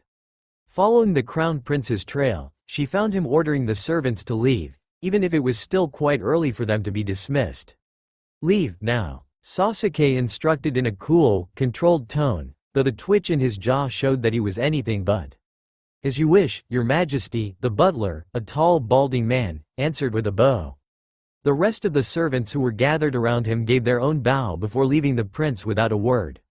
Sasuke, what's wrong? Sakura asked, approaching the raven-haired teen from behind. She stopped right in front of him, her green eyes imploring. It's nothing, Sasuke answered dismissively, black eyes raking the serene figure of his fiancé. Sakura smiled, stood at the tip of her toes, and gave Sasuke a quick kiss on the lips. Her soft, delicate hands rested on the prince's toned chest. I hope you haven't forgotten what today is, even after that argument with him. The prince rested his hand on his betrothed's tiny waist, his usual cold demeanor warming a little. No, I haven't forgotten at all. Well then, enjoy your night, okay? You both deserve it, Sakura beamed, and try not to undermine Naruto too much. I know how conceited you can be at times whenever you're around him. Just because you're the crown prince and he's your bodyguard, and the fact that he usually lets you do as you please, doesn't mean you can hurt the poor boy. He's a friend before anything else, and might I remind you that he's your best friend. Sasuke grunted, pushing Sakura gently away from him. He knew that his fiancé only meant well, but he didn't need to be reminded of these things. Sometimes, even though he acted in consideration of Sakura's feelings and because of his love for her, he found her irritating, especially whenever she tried to include herself in his and his best friend's life. What he had with Naruto was private, something he and only Naruto shared, and he disliked the idea of having anyone else involved, which was the same sentiment he had with his relationship with Sakura. Well, we'll be going now, Sakura said. Sasuke merely nodded at her before he proceeded to the bathroom to take his shower and prepare for the night. Then, now and forever 3. Naruto led the discharged workers to the door, swiping his access card to give them exit. He bade them farewell before walking back across the makeshift garden. He was greeted again by Sakura and Temari, both exiting the pad at a leisurely pace. When Sakura's eyes met his, the emerald orbs widened and her comely face became even lovelier. She elegantly approached him, and to his surprise she flung her arms around him. Her sweet fragrance assaulted his nose as Sakura buried her face in his neck, her arms clinging tightly to his shoulders. "Why, Your Highness," he stuttered in surprise. "Naruto, how many times do I have to tell you to call me Sakura?" the woman stated, pulling back enough to look at him. Heat surfaced on his cheeks when Sakura leaned closer and gazed into his eyes. Sakura, what?" Sakura's giggle filled his ears, and to his further astonishment, the future queen gave him a soft kiss on the cheek. "Happy birthday, Naruto," she whispered softly into his ear. "I haven't gotten you anything yet, but Temari's going to accompany me to buy something for you. I've been busy for the past few days and had no time to visit any shops, so forgive me, A look of understanding dawned on his face as he realized that yes, indeed, today was his 18th birthday. Never had he given any thought about the said occasion, but ever since he became Sasuke's personal bodyguard, the Crown Prince always made sure to celebrate it, even if it was just the two of them. But now he wondered if there would be any, considering the one-sided argument they had earlier. He could not grasp how he could forget it though. It had always been his most anticipated day every year, since he could have Sasuke's special treatment all to himself, even just for a fraction part of the day. Naruto glanced at the blonde woman behind Sakura who was already smiling at him, before looking back at the young patrician woman again. "You don't have to give me anything, Sakura. It's more than enough that we're friends." Sakura cupped his cheek with both her hands, a pout marring her pretty face. "Stop saying nonsense, Naruto. You're a special friend, and I intend to give only the best to those I care for." "Thank you, Sakura." Sakura just stared at him for a while, before giving him his personal space back. "Don't let your spat earlier dampen your day, okay? You know why Sasuke's mood has been awful lately, so don't take it against him." Naruto nodded, smiling back at the lovely noble. True, he was hurt with the way Sasuke accused him of irresponsibility, but he wasn't in any way mad at Sasuke. Their exchange earlier had something to do with their professional relationship, thus whatever resentment he had with the Crown Prince stayed with him. He was the future king's personal minder, and that was that. "See you later, birthday boy," Sakura said, before leaving him behind to deal with the raven-haired prince. Now, then and forever 3. The young assassin hurled himself on the bed once he entered his room. He tossed his bag beside him, and spread himself like an eagle on the soft mattress. The bedroom was dark, but the 3 monitors on the table at the left side of the room gave off a bluish gleam. The quiet sound pulsating from the security screen that displayed the videos from the surveillance cameras scattered around the floor was soothing. Naruto almost fell asleep until the bedroom light was switched on, burning through his eyes. With a quiet growl, Naruto turned around to lie on his stomach. He folded his arms on top of his head and ignored Sasuke's quiet steps. Something landed on his back, prompting him to lift his head, his eyes spying a white towel. With a bit of reluctance, he glanced sideways at the monarch towering over him and met Sasuke's calm gaze. Summery blue eyes blinked as if asking for an explanation on what this was all about. "Hurry up and take a shower already, we're going to be late," Sasuke said. A small towel was wrapped about his lower half, and another one was being used to dry his hair. "Late for what?" Naruto asked dumbly. He flipped around and sat up. Sasuke paused for a while and gave him a withering glare. "For the interstate soccer finals, moron. Have you forgotten that already?" The prince waved the 2 VIP tickets in his hand, showing it to Naruto. The blonde tilted his head slightly before unconsciously rubbing the back of his neck. I haven't forgotten the game, no. But I had no idea that we had plans to watch it together or something." "No, we didn't. But I don't need to ask for your consent when I know you've been looking forward to see this the whole season. So will you hurry up already, or don't you want to go?" "It's not that, bastard, but I'll just call Neji to see if he'll accompany me instead."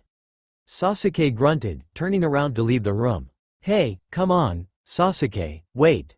Naruto exclaimed, jumping from his seat to grab the hand holding the ticket.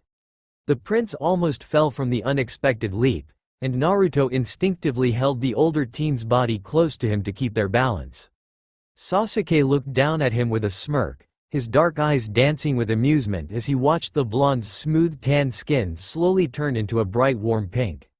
They were so close that Naruto could smell the fresh smell of pine coming from the other's newly washed skin. Sasuke's milky skin was warm under his hand, and the tiny sparks from where their skin met rattled his stomach.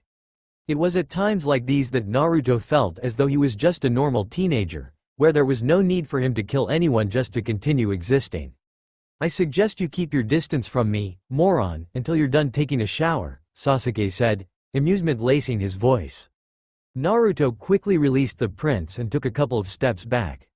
His full pink lips fell in a frown and his eyes narrowed into slits. Are you saying I reek, you stupid asshole? Just so you know, I regularly take a bath even when it's snowing, and I certainly had one this morning. Quote, TCH. Don't you know that my nose is so sensitive that I can smell all the grime, sweat and dirt that accumulated on your clothing the whole day? Sasuke retorted lightheartedly. His perfect nose wrinkled in distaste just to prove his point. What? Naruto glowered at him. Sensitive nose my ass. You didn't mind getting down and dirty with me before. Onyx's eyes widened a little, before he leered as he answered suggestively, his eyes flashing with unhidden thirst. A desire he had been keeping on leash for months. That was different. In fact, I still wouldn't mind doing it. The blonde's expressive face contorted into an astonished expression, mouth gaping like a fish, and the already wide set of eyes growing even larger. That's not, no, it's, I did not try. I'm not implying. Naruto sputtered incoherently, and when he could no longer straighten his jumbled thoughts and emotions, he swiftly grabbed his towel and rushed from the bedroom and into the shower. Then, now and forever 3. What was he thinking? Naruto thought as he gently lathered himself with his own fragrant soap. He knew it was only a slip of the tongue, but for months since their last intimate encounter, they had avoided raising any UAL implications. Yes, he wasn't a fucking virgin, and he didn't deny that he still fantasized about having Sasuke's naked body grinding into his. The prince's soft pale hands touching his skin, sinfully hot lips waking every pore of his body. Neither did he renounce the thoughts of being filled entirely with pleasure by the man he loved. True, he was the one who was denying it to himself, but it didn't mean he didn't crave it, especially when he was stressed, tired, and lonely. Yes, the act might not be out of love, but having the person you wanted the most touch and caress you like you were his entire world.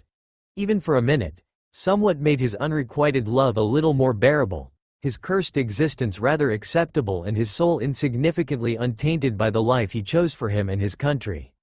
He declined the single opportunity that he can somewhat hold Sasuke, because he wasn't completely immoral as most of the people who knew A9 thought they were. Sakura was his friend, and though his heart and soul soared every time he and the prince became one, his mind detested the idea of doing it behind her back. And as 3 years progressed, his guilt ate at him, so much so that he could no longer stand talking to her without throwing up later. Sakura loved Sasuke and the prince loved her in the same way. He, on the other hand, was just a tool for his prince, a tool that should be tossed aside while it wasn't too late. But that touch earlier had awoken his almost slumbering desire. That soft skin against strong lean muscles, the fucking familiar smell that almost brought him in an unruly rage of lust, and that passionate stare that him weak in the knees. Bright blue eyes darkened as he stared down at his fully awakened member, standing tall, hard and red against his stomach. With a hiss, he gripped it firmly and started to move his calloused hand against it, gripping hard but moving slow as he visualized that, instead of his own tan ones, it was a pair of pale strong hands that were touching him. Sasuke was almost always tender with him, never rushing things, and he loved to extend foreplay whenever he could. If, by chance, he became too rough because of his lust, he would never go without a kiss on the lips, and he was always patient when preparing him. Naruto would sometimes delude himself into believing that the prince was not fucking him, but making love with him. Naruto panted as he increased the pace, eyes closed and his usual alertness flying out the window while he concentrated on giving himself pleasure. The blonde was so lost that even the opening and closing of the shower door was beyond his senses. At least, not until strong arms encircled his waist from behind and his back was pressed onto a naked and very familiar hard chest. Sapphire eyes snapped open and he would have quickly hit the intruder, if it weren't for Sasuke's familiar deep voice. "Naruto?" He glanced behind him only to be greeted by the prince's eyes looking down at him, filled with desire. Sasuke nuzzled the back of Naruto's neck, then he rested his chin on the blonde's shoulder. Sasuke," Naruto stuttered after finding his voice. "What the hell do you think you're doing?" The prince smirked. "You brought this onto yourself, Naruto. Don't ask me. But, I don't." The blonde's protest died on his lips when his semi-erect member blazed into life again as the raven stroked it. "I'm giving you a hand, Naruto," Sasuke murmured seductively into his ear. "A crown prince is willingly giving you a hand. Then, now and forever for Sasuke? Stop it," Naruto hissed without much conviction in his voice as he tried desperately to push the prince's hands away from him. Naruto gritted his teeth, preventing the pleasurable moans to escape from his lips. "Why? Wait," Naruto panted, "please, Sasuke, no, we can't. Sakura? Ah?" Sasuke turned him around, pressing him against the wall. And before he could utter any words of protest, a sudden press of familiar lips against his assaulted him. Naruto's voice was lost in a moan when a moist tongue delved into his lips and forced his own to dance along with it. Sasuke sucked and nibbled at his lower lips and tilted his head to deepen the kiss. The small voice inside him that had been urging him to put a stop to this was reduced to nothing but an inaudible drone when Sasuke's mouth moved from his lips and slid across the sensitive skin of Naruto's neck, then teeth latched onto a spot just below his ear. He could no longer think straight, not even considering anyone's feelings, even that of Sakura's, as waves of wonderful sensations raced throughout his body. Naruto wrapped his arms around Sasuke, hands trailing on the powerful back, from his neck and down to the small of Sasuke's back. The only single thought that ran through his mind was mine. Even for just a single moment, Sasuke was his. Sasuke pressed himself more against Naruto, his hips grinding against the blonde's, their erections brushing against each other. He ground his painfully hard erection against the smaller boy's and was rewarded with a beautiful sound escaping at last from Naruto's swollen lips. "Moan for me, Naruto. I want to hear how much you missed this. How badly you want me," Sasuke whispered huskily into Naruto's ear as he continued to grate his hips against him. The blonde, lost in lust, unconsciously complied with the prince's request. He moaned out loud, the vibration coursing through his body straight to his already aching penis. Naruto arched his back and met Sasuke's thrust, every inch of him burning with the need he had been keeping locked inside of him. Slowly, Sasuke moved his hand down and wrapped it around Naruto's erection. He began to jerk the blonde off with steady and firm strokes, and the flaxen-haired teen muffled his gasps by biting the prince's shoulder. "I want to hear you," Sasuke whispered into his ear. "Let me hear you, Naruto." Naruto threw his head back and wedged his lower lip between his teeth, refusing to give Sasuke the satisfaction. But when Sasuke started to thumb the swollen head of his leaking erection, he tightened his hold on the other shoulder and let out an erotic sound that made Sasuke's body burn hotter. He could feel the tremor of Naruto's body against his, as he too was having a hard time in keeping his own mule of pleasure while grinding his hips on Naruto's thigh. "I missed this, I missed you so much," Sasuke crooned in between pants into Naruto's ear. In response, Naruto coiled one of his legs around Sasuke's waist and plundered into his mouth, thrusting his tongue onto the prince's willing one. Sasuke clasped the blonde's bottom and lifted the other leg to wrap them around his waist, mouth still moving against each other as he patiently prepared his lover. Using a single finger, Sasuke teased the blonde's opening and prodded inside the tight heat.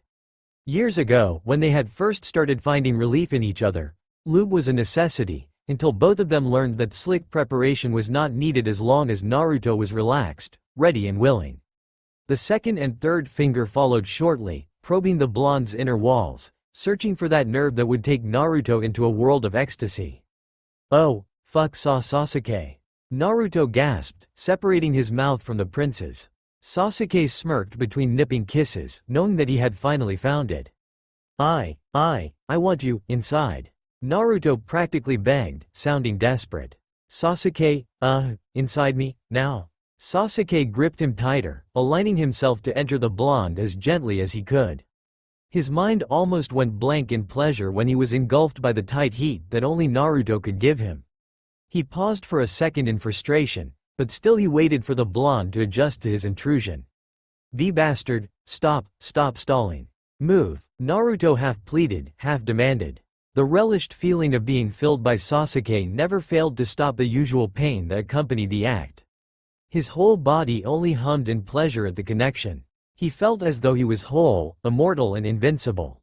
Sasuke started moving, slowly at first, but the building pleasure made him thrust mercilessly, slamming himself against Naruto's ass. He pulled out and thrust back in, aiming for the blonde's prostrate. Naruto groaned, his eyes rolling back in pleasure as he rolled his hips, trying to bring Sasuke deeper inside of him. "Harder, fucking, harder, Sasuke, please." Sasuke obliged, not minding the word he always reprimanded the blonde for using, and quickened his pace, thrusting harder, much rougher than any other time they had done it. His other hand curled around Naruto's neglected member and started pumping it in time with his thrusts.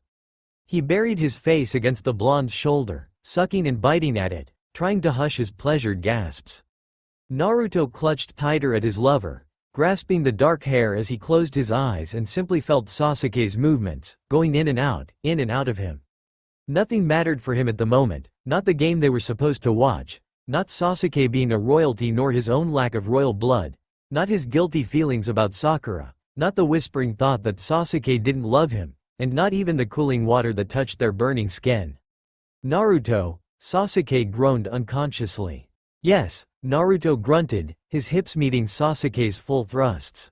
"They've been doing it for some time, and usually they could last longer if they wanted to, but not this time." After months of separation, their bodies craved for the much-needed release. Both of them slowly felt the steady heightening of their bliss. "Not yet," the prince moaned into Naruto's ear as he quickened his pace, involuntarily chanting the word, "Mine, mine, mine." And then he reached his climax, surging deep inside the blonde and releasing his seed, his body shuddering in pleasure unlike any other he had had with his fiancée. His hand tightened around Naruto's and the blonde cried in satisfaction as he too reached his own orgasm. Now, then and forever for. It was an unfortunate event that the team Naruto was rooting for lost, but still the glowing smile never left his lips. Even Sasuke appeared pleased with something that only the two of them knew of. If one would carefully observe them, they could assume that the two gorgeous young men were on a date, with the way they kept stealing glances with each other and that blissful radiance both of them were emitting. Even though their touches were accidental and their movements were casual, anyone could see the emotions swirling behind the blue eyes and the partially concealed desire in the taller of the two. Times like this made Sasuke cherish his lone bodyguard more than the dozens upon dozens of men in black suits that usually accompanied his parents. It made him feel normal, walking out of the soccer dome, grunting once in a while with his friends' chatter, pushing their way out of the mob of people, watching people cuss because of their loss and the likes. Unfortunately, even with his black hooded jacket, covering half of his lower face, Sasuke still attracted attention. Not because of his title but because of his looks that could not be hidden even beneath the clothes.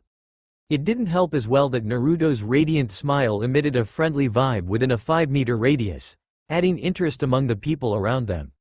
The attention they were getting was not limited to any group, age, or gender. In fact, people as young as 5 years and as old as 70 years gaped at him. He would have enjoyed walking in a slow pace towards their waiting car if not for the half-dozen girls and boys, clearly gays if the flamboyant way they act wasn't clue enough, trailing stalking them from behind. He was positive that Naruto was aware of it since he, too, increased his steps, until they reached his black SLR McLaren Roadster Mercedes-Benz. Both of them climbed immediately inside the car, and Sasuke had it roaring on the road before anyone could follow them. Naruto's prattle echoed all throughout the trip until they reached a 5-star restaurant in the middle of the city. All of it was reserved for the prince and his companion, and the whole staff served at their best to please the powerful young monarch. Sasuke and Naruto filled their dinner time with conversation about politics, the game they just watched, some school stuff, a touch of Sasuke's relationship with Sakura, and a tiny detail about Naruto's mission that zeroed into their earlier fight. I called Iruka in regards to your request, Sasuke started, looking up from his plate and meeting the blonde's curious gaze. I said you can't leave, but it doesn't mean Karen can't fly here to meet you, he added. Iruka confirmed that she's available and will be meeting you earlier next week. Is that fine with you? Naruto stared quietly before a grateful smile blossomed on his youthful face. Yeah, it is. Thank you, Sasuke. Sasuke waved a hand slightly in dismissal, not dwelling too much on how the young man in front of him could make him do unnecessary things. He was not sure if he was spoiling his bodyguard too much, or if it was because Naruto was already among the few people that he would gladly give everything for. The rest of the evening was spent driving quietly around the city until they reached the closest seaside where the water met the foot of a mountain, and the preserved area became a sanctuary to some wild animals that most of the affluent residents in the area owned. The salty smell of the cold air that ruffled their hair brushed against their noses as Sasuke parked the car beside a rail. The moon was full and the sky was clear. Sasuke's leather seat slowly declined halfway, his eyes closed as he heaved a deep breath. The lulling sound of the crickets and the waves crashing on the shore was soothing, that he almost forgot he had Naruto with him in the car. Naruto shifted on his seat, pulling one of his legs toward his chest as he stared at the enormous blue moon hanging above them. It was a sight to behold, and he must admit that he rarely enjoyed such scenes since he usually had pressing matters to think of than to just stop and admire the panoramic view. The only time he had recalled watching the moon was at least a year ago, when he grimly slit the throat of a woman, under the bluish ray of the moon, who had tried to set up the prince into marrying her daughter. Sasuke? HN? You're tired, aren't you? HN, why don't we go back already so you can sleep more comfortably on your bed? I doubt that. I doubt I could sleep. Is it really worse than before? Naruto asked, tilting his head to the side. I don't know. I can't remember. But I must admit your screams can really be frightening. I wish I could just remember, Sasuke murmured, eyes still closed, hands folded at the back of his head. Does Her Majesty Mikoto already know? I assume Sakura already reported it. And? I'm meeting Tsunade next week. That old hag? Naruto? The prince warned gently. I mean the royal doctor? She's bringing someone to help. She says she's going to bring a lady named Shion, a Celt's descent, for hypnotherapy. Lady Shion? I met her a few years ago. Really? Yeah, it was on a mission with Gaara and Tenten. She's the crown princess from that tiny nation on the north, and she's quite easy on the eye. HN. The youngest Uchiha replied with a tone of dismissal. But do all future kings and queens have attitude problems? Because she sure acts like a female version of you. TCH, I'll let that pass for now. Hey, but honestly, that place is strange. I saw few men at the country's capital when we were there. I heard it's a country where only females can rule. I heard that too. They said it had something to do with their, spiritual link with the other world or something as weird as that. The Celtic nation hundreds of years ago was considered a land of shaman women, so I guess it's true. Shaman? And you believe in such rubbish? History books rarely lie, moron. Rarely. And don't call me moron, bastard. HN. A comfortable silence settled over them once again. Naruto gripped his jacket closer to his body and huddled his legs around his arms, resting his chin on his knees. The air became colder as the night wore on. A soft mist started to gather around the trees entrenched on the sides of the sea, the shrill sound of a night bird resonating around them. Come here, Naruto, Sasuke mumbled. Where? Naruto asked, moving closer toward the prince. Closer. Why, Ak? The blonde's query was halted when Sasuke pulled him towards him and let him lay flat on top of the raven-haired royalty. Sasuke? He whispered softly. Naruto straddled Sasuke, adjusting his sprawled position from before, as the pale boy encircled his arms around the blonde. One hand on the small of his back, the other burrowed beneath soft golden hair, dragging Naruto closer to him. The blonde's cheek was pressed against Sasuke's shoulder and his arms folded, clutching the prince's jacket. This is nice, don't you think? Sasuke murmured quietly into his ear. Sasuke. I don't think. Are you comfortable? Yeah, Naruto answered, a small smile tugging on his lips as a pinkish hue tinted his face. Happy birthday, Naruto. Happy birthday to me indeed, Naruto thought. He hummed in response, his eyes slowly closing, enjoying the feeling of being in his prince's arms. Then, now and forever for. Sakura silently trotted inside the shadowy living room and into her fiancé's bedroom, and, to her surprise, she found the bed unoccupied even though it appeared to have been touched. Slowly, she removed her jacket, placing it gently on the enormous bed. Without thinking, she sauntered over to the door leading Sasuke's room to Naruto's. It was ajar, and even without pushing it further, she could see the entire bed and its occupants. When she saw her fiancé lying peacefully on his stomach, at Naruto's bed next to the blonde, who in turn was sitting cross-legged with his laptop on his lap, she was hardly surprised. What astonished her, though, was seeing Sasuke breathing gently, and he appeared to be in deep sleep. His right arm was enclosed snugly around the blonde's waist, his face burrowed at the side of Naruto's hip. The young assassin on the other hand seemed to be engrossed with what he was doing as his finger flew over the keyboard. The tapping sounds rising from it and the quiet hum of the security monitor were the only sounds drifting through the dark room. Before she could make another step forward, a pair of warm blue eyes locked onto hers. A small shy smile flashed on the flaxen-haired boy's face upon seeing her. Of course, she thought, Naruto probably knew she was there the moment she stepped inside the pad. Still, even after the years of knowing him, she could not get used to the idea of his ridiculous talent of perception. Sakura, Naruto greeted her. His voice was clear but whispery and sounded apologetic. I'm sorry about Sasuke. He woke up from another nightmare and you're not around. I was surprised when he came to me. I just can't shove him out when he turns up dazed and frightened. Sakura shook her head as she slowly sauntered towards the bed, taking a seat beside Naruto. It's okay, no need to apologize. I've never seen him fall asleep after a nightmare, not even when I'm with him. I'm glad he's sleeping well right now. Emerald eyes glanced softly at the sleeping man's face with an almost wistful look. I'm a bit jealous, though. I mean, while I can't calm him with my presence, you could make him sleep like this. Sakura, don't say that. Naruto frowned. Maybe he just, well, we had a tiring night, so maybe it had taken a toll on his body, that's why he managed to fall asleep at last. It just so happens that I'm here. The future queen shook her head once again, her face flushing a little. Silly Naruto. You know too well how tiring our nights were. Naruto nodded, looking down at his laptop while he scratched the back of his neck. There was also a tinge of red on his cheeks. Yeah, I guess it's the feeling of being secure when he's around you. That even subconsciously he knows you will ward off anything bad that would come after him. I must admit it is something I cannot provide Sasuke. While I can love and take care of him, I cannot shelter him from the harm that only you can defend him from. Sakura. Shush, Sakura cut him off.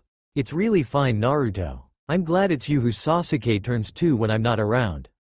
Naruto clenched his hand on his lap as the guilt started to eat at him again.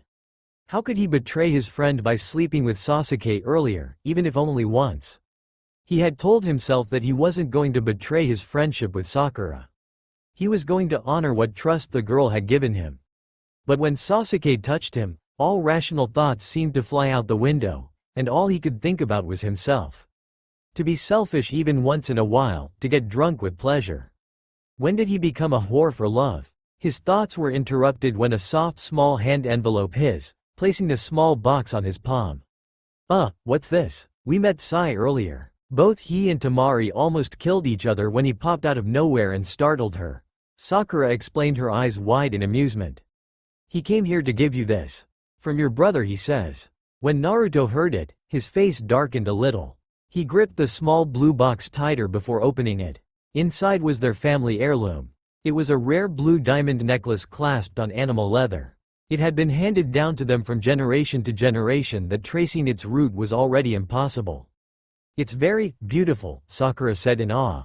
I haven't seen any diamond like that before. Not even those very expensive ones in auctions. It must have cost a fortune. If not, you could probably buy a small country with that alone. It's a family heirloom, Naruto answered in a clipped tone as he hooked the necklace around his neck. Sakura nodded in understanding. I see. It compliments your eyes, Naruto. I never thought he'd hand this over to me, Naruto whispered, more to himself than to his company. And here's mine. Sakura trailed off, waiting until the blonde's attention was back on her. Honestly, I haven't gotten you anything. I don't know what to offer you. A car? A villa abroad? An all-expense luxury trip around the world?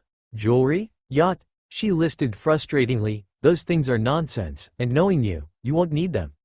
I told you I'm not asking for anything. Hush, I don't want to hear that from you. Sakura scowled lightly. That's why I'm giving you this.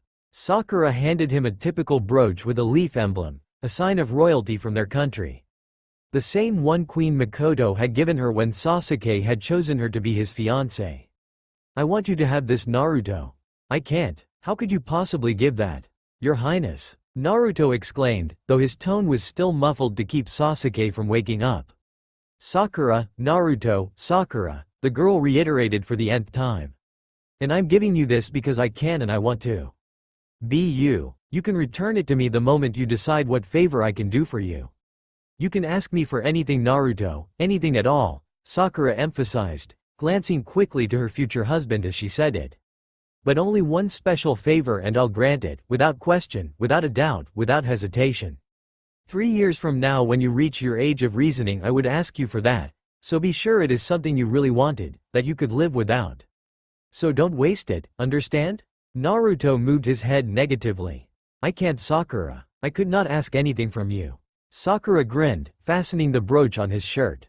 I'm not going to take no for an answer, she answered with blatant determination. Then, now and forever for. A few days later, Naruto found himself inside a royal suite of a 5-star hotel. Karen, all poised and pretty in her expensive dress, was sitting opposite to him. Her ruby eyes were filled with confusion and her gaze was grim. Why did you do it, milady?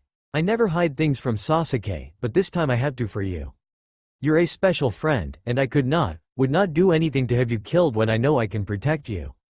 It's treason, Karen. To plan for Her Highness' death is treason, and you know that well. So why? The auburn-haired noble nibbles on her lower lip, her eyes darting around the room before meeting Naruto's gloomy ones.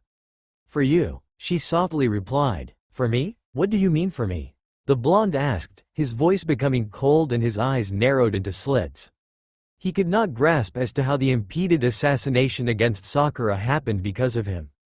Karen folded her arms over her midsection, her head bowed as her gaze trailed the red carpet spread across the floor. His Grace Orochimaru wanted you. He was so obsessed with your genes that he'd do anything to have you become his laboratory rat. It's impossible for him to have His Excellency, thus you being the sole Namikaze with an Uzumaki's blood still lingering in your veins is his only chance. He wanted to clone you, or rather, your exceptional talents, and build his own perfect soldier. Surprise was an understatement when he heard it, but he forced himself to be calm and listened attentively to the young patrician woman. And the only thing that could prevent him from touching you was for you become the future king's consort. But with Lady Sakura in the way, he's free to do as he pleases. Naruto stared at his friend, wondering if Karen was telling him the truth or was just trying to reason out. He knew that Orochimaru was one of the most powerful monarchs their country had an alliance with.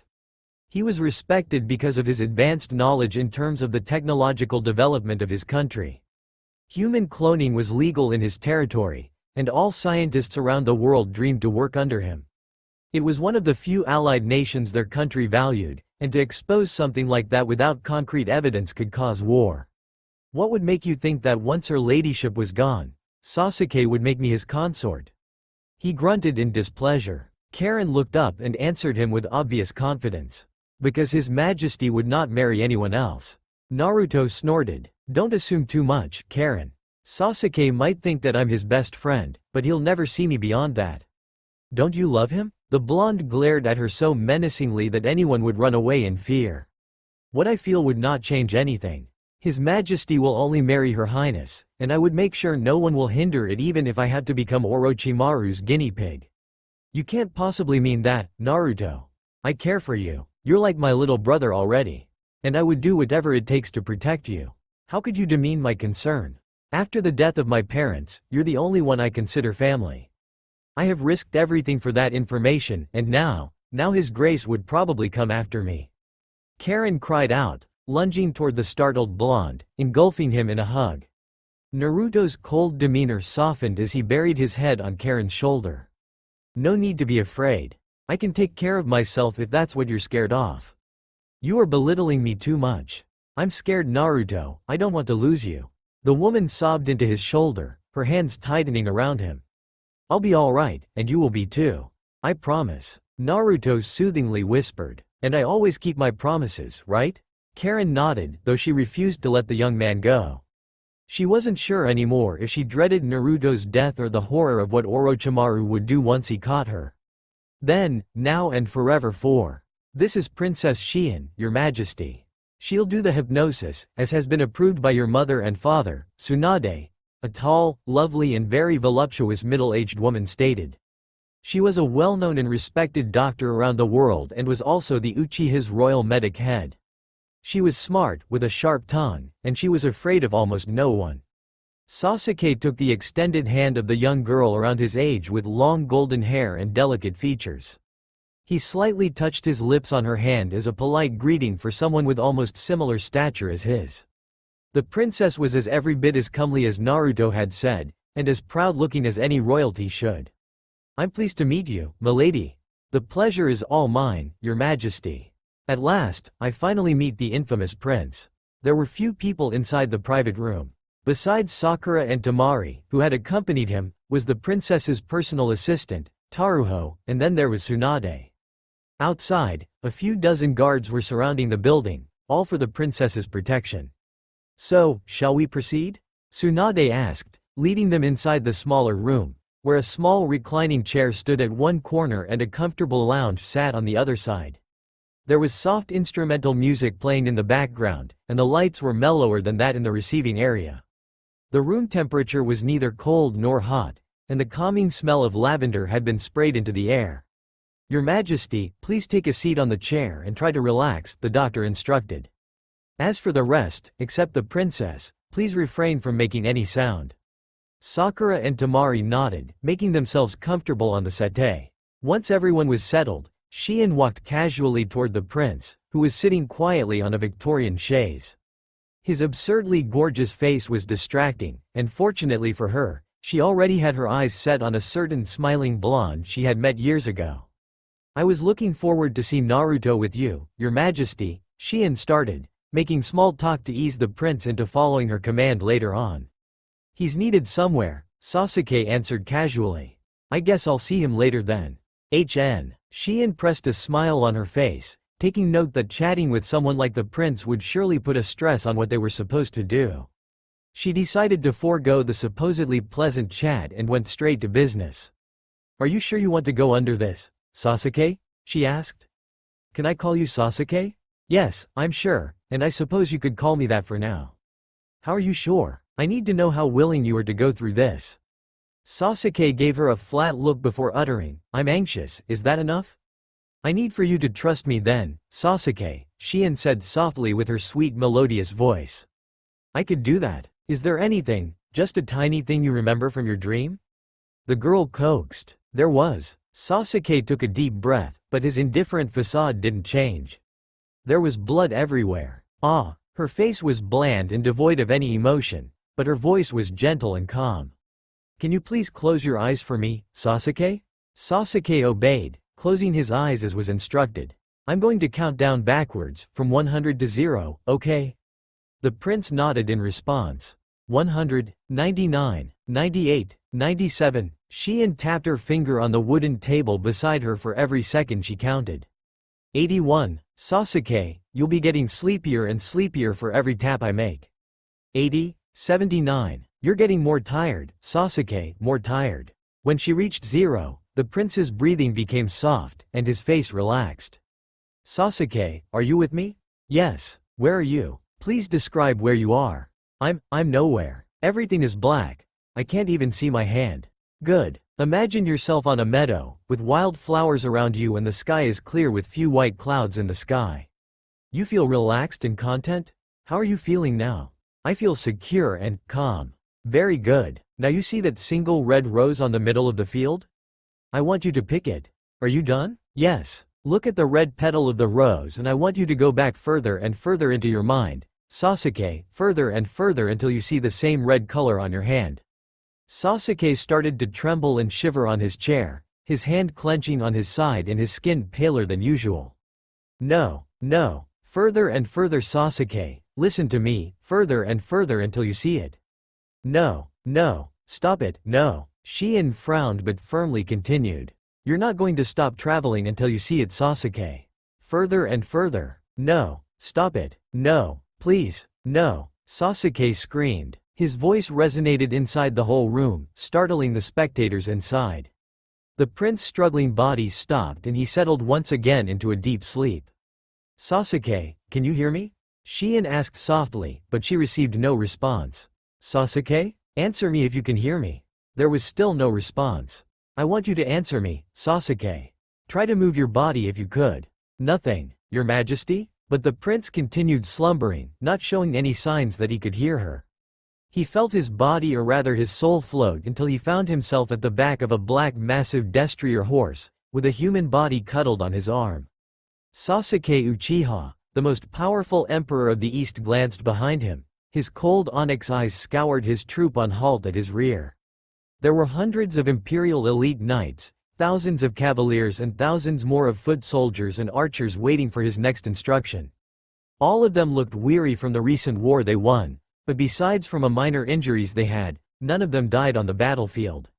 Their energy might have been drained, but everyone were still thankful for coming back home alive.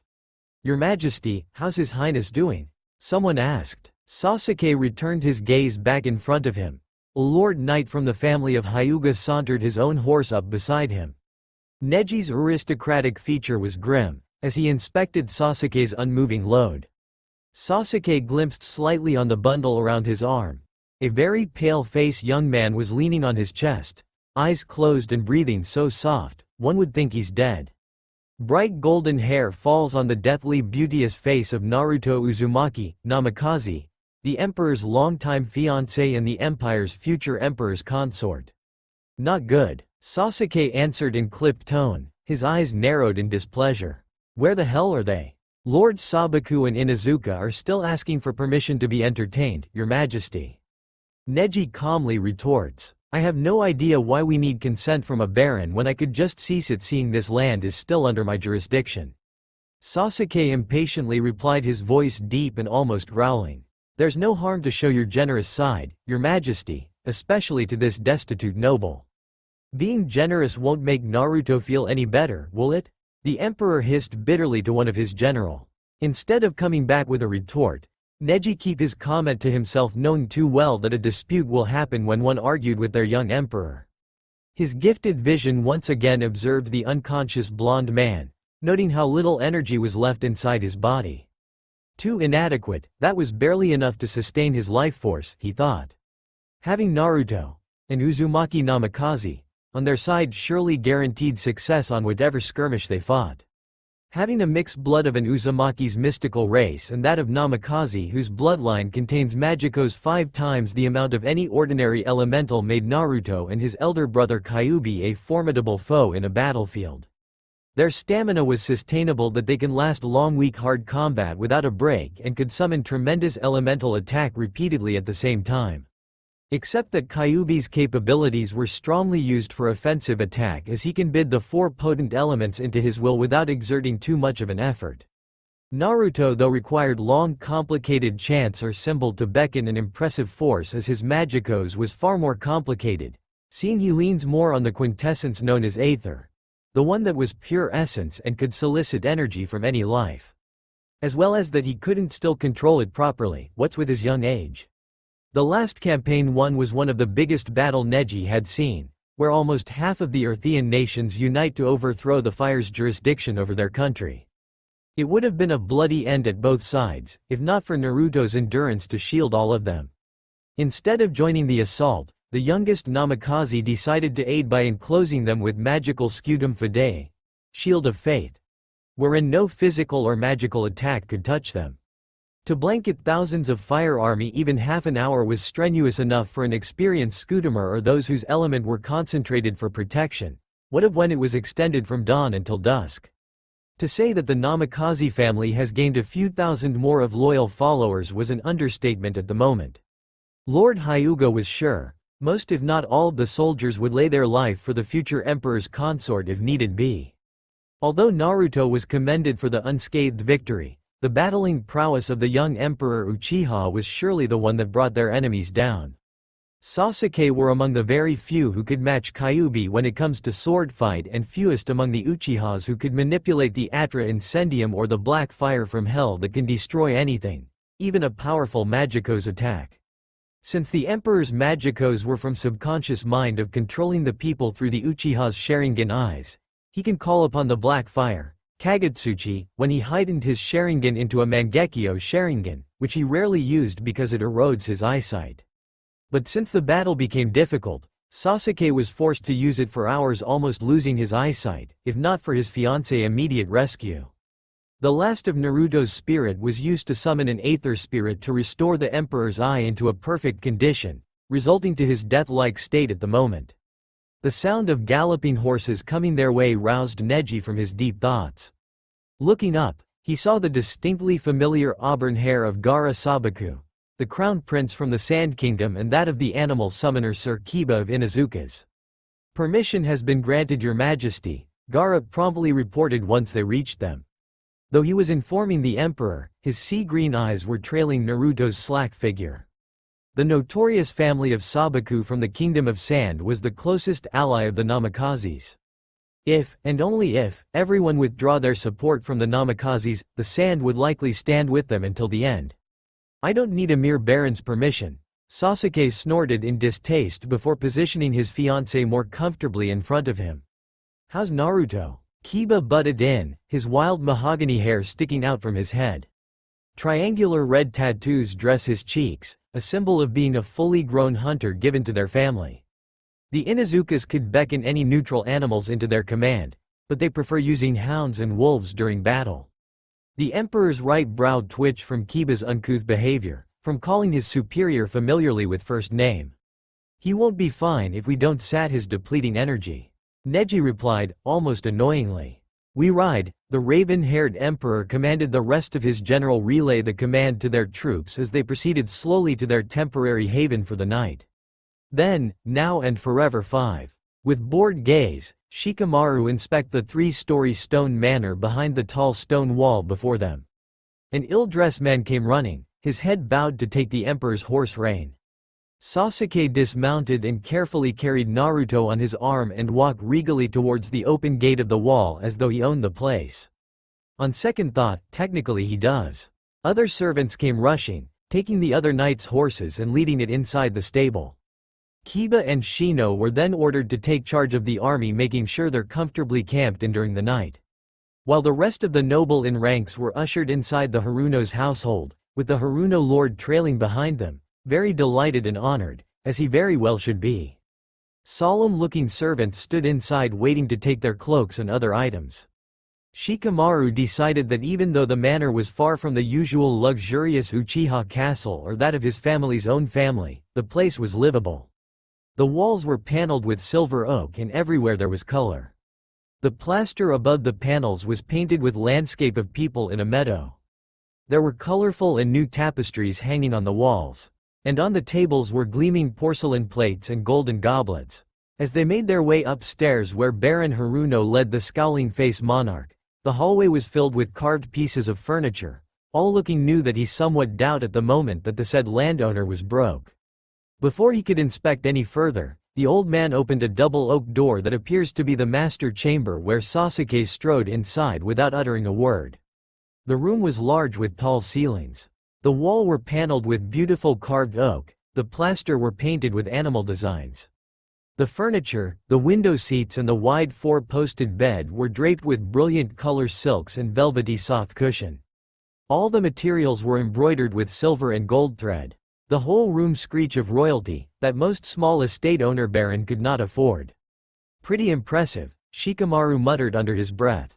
"Thank you, my lord. 'Tis the result of my 2 daughter-in-law's dowry," the old baron answered, pleased with himself. Shikamaru nodded dismissively, focusing more of his attention to his emperor and his fiancée. Sasuke gently laid the young elemental at the bed, after the maids drew the canopy bed curtain to the side. Just then, the door opened and 2 men came in bearing a big, deep wooden tub. The men wore loose wool tunic to their knees belted at the waist, fading dark woolen trousers and leather shoes. Behind the men came 4 scullery maids bearing buckets of steaming hot water. They wore simple, long wool skirts, tight bodices, and little caps on their heads. They left politely after their task. When the tub was half full of steaming water, the waiting maids started to undress the sleeping young lord that took the emperor by surprise. "What in the name of Konoha are you doing?" Sasuke glared, snarling at the three young maidens who quickly stepped back from Naruto, though their eyes were still gaping at the blonde monarch exposed toned chest since his orange lace-up faux suede vest and white swordsman shirt had been untied up to his stomach. His Highness need to be you undress your Majesty for the bee bath. One of the handmaidens replied, her voice so low and quivering it was almost a whisper. "I'm afraid you are not allowed to touch His Highness over familiarly. I'm pretty sure you should have known this by now." Neji informed the shuddering maidens, "Iruka would take care of that. You can leave now." "Why yes my lord." The three chorus, curtsy and run off the room immediately. "I apologize for their impudence your majesty. They're the newest maidservant of my daughter, and she's still training and teaching them." Baron Haruno quickly said, his wrinkled face paled when the young emperor glared disapprovingly at him.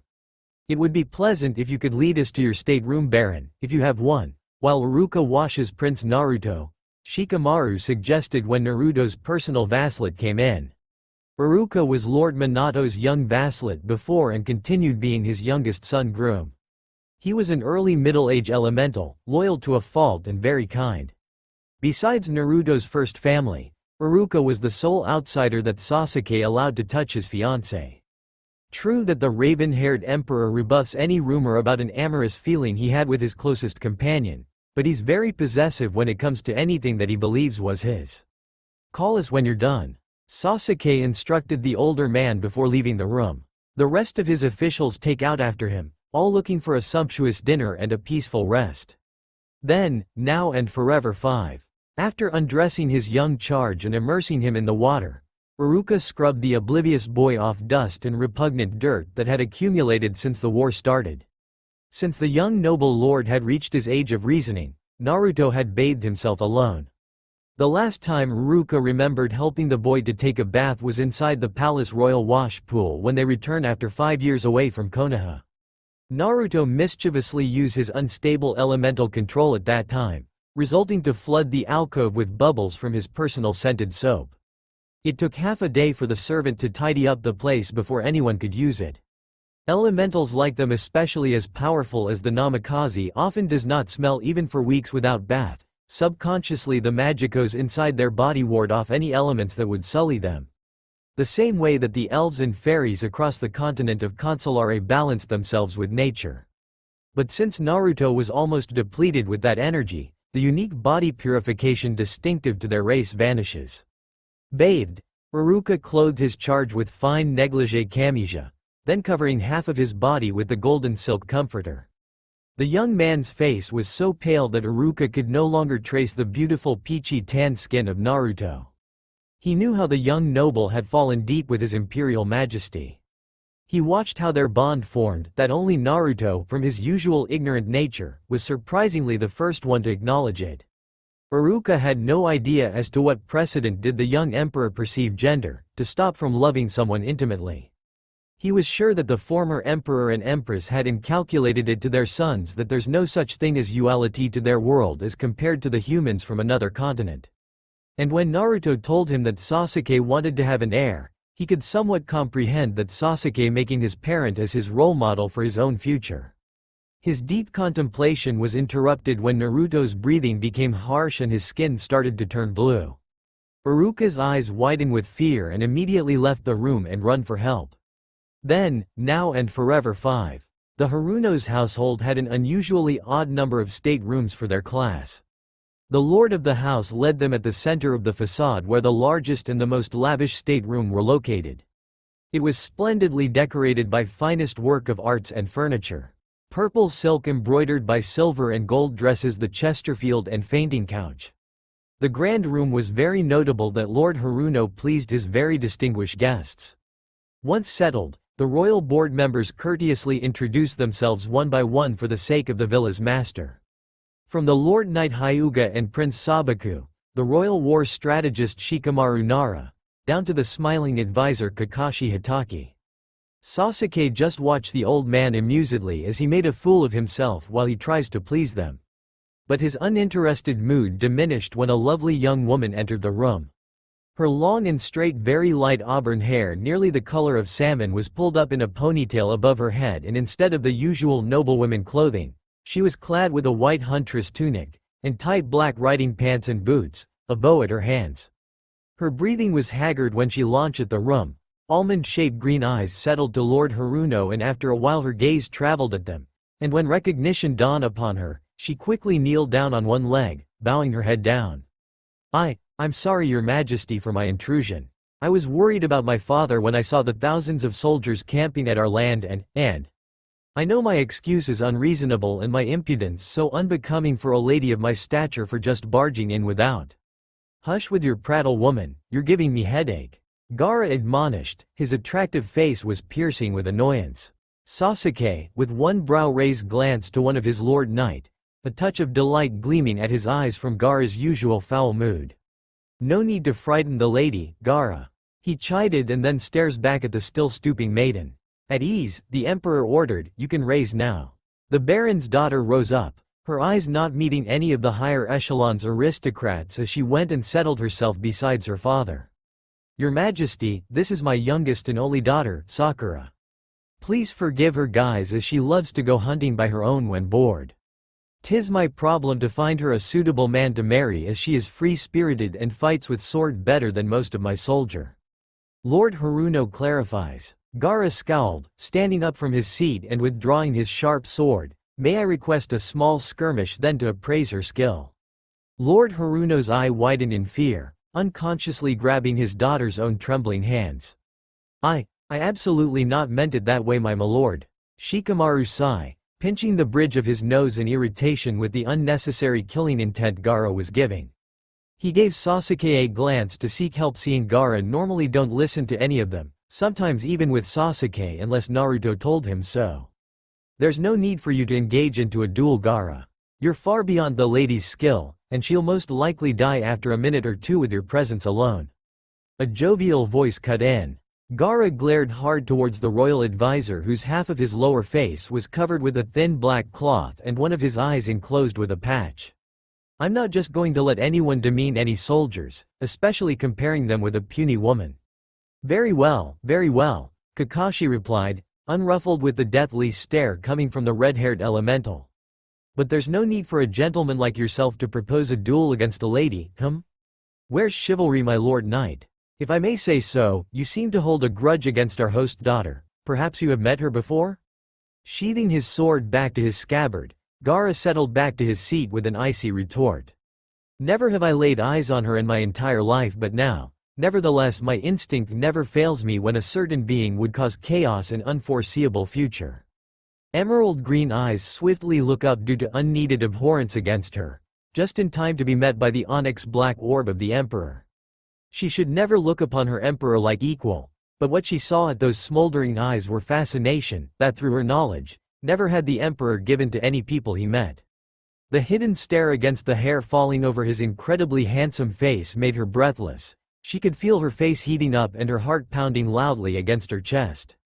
She was not going to deny herself that she felt ridiculously pleased with herself for catching the eye of the powerful, gorgeous emperor when the said emperor never showed interest to any high-ranking aristocratic ladies or gentlemen.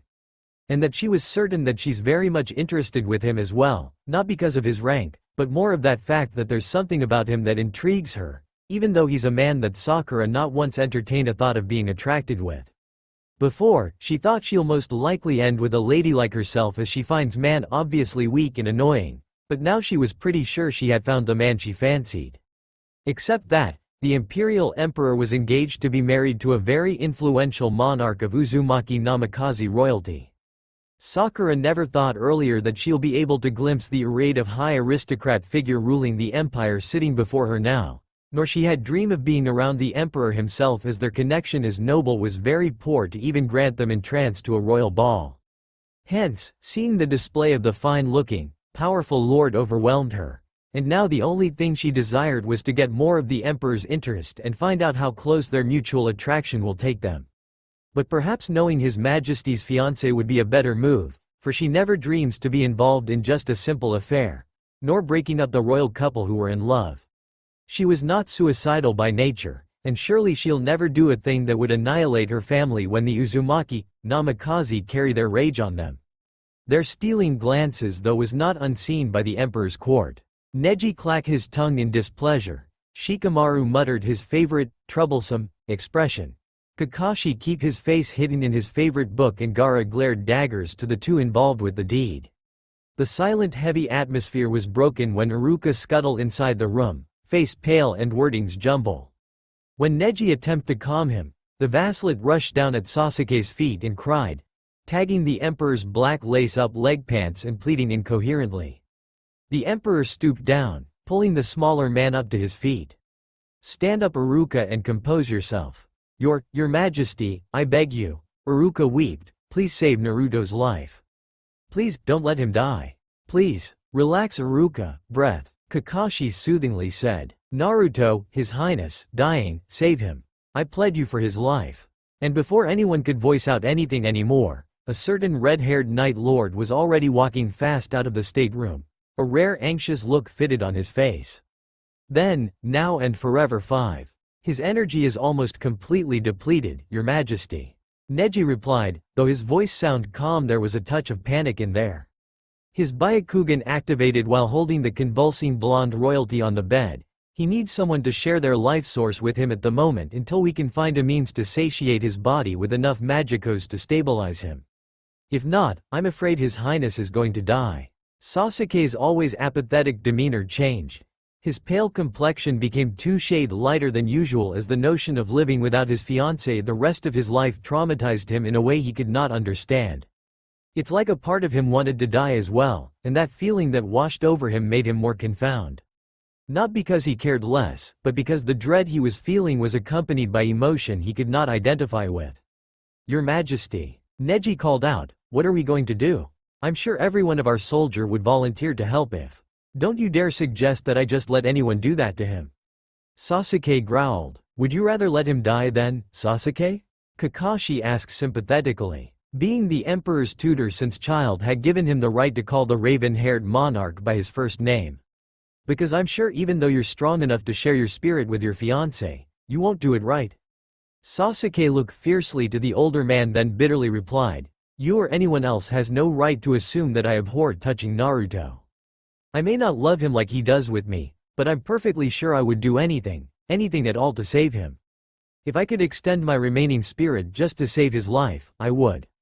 He means more to me than any of you combined, so shut the hell up.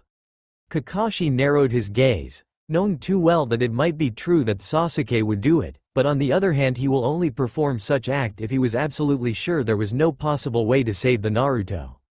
He had seen Sasuke's prejudice when it comes to his fiancée, that while he accepts that both male marries and fall in love in and outside of his jurisdiction, he could not give the two of them a chance.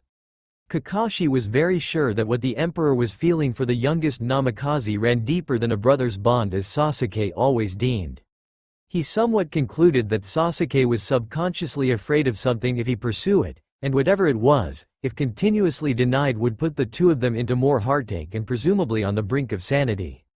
I don't think this is something we need to discuss in front, Shikamaru started, but his words died down when Gaara purposely strode besides the bed, tags Neji out of the way, then gently pulls the blonde monarch into a sitting position and meet the bluish lips halfway. The entire bed chamber quieted, everyone present was too astounded to move or make a sound as the auburn-haired aristocrat continues to press his lips against the sleeping young man. His red cape falling on his shoulder as he titled the smaller boy's face to deepen the kiss.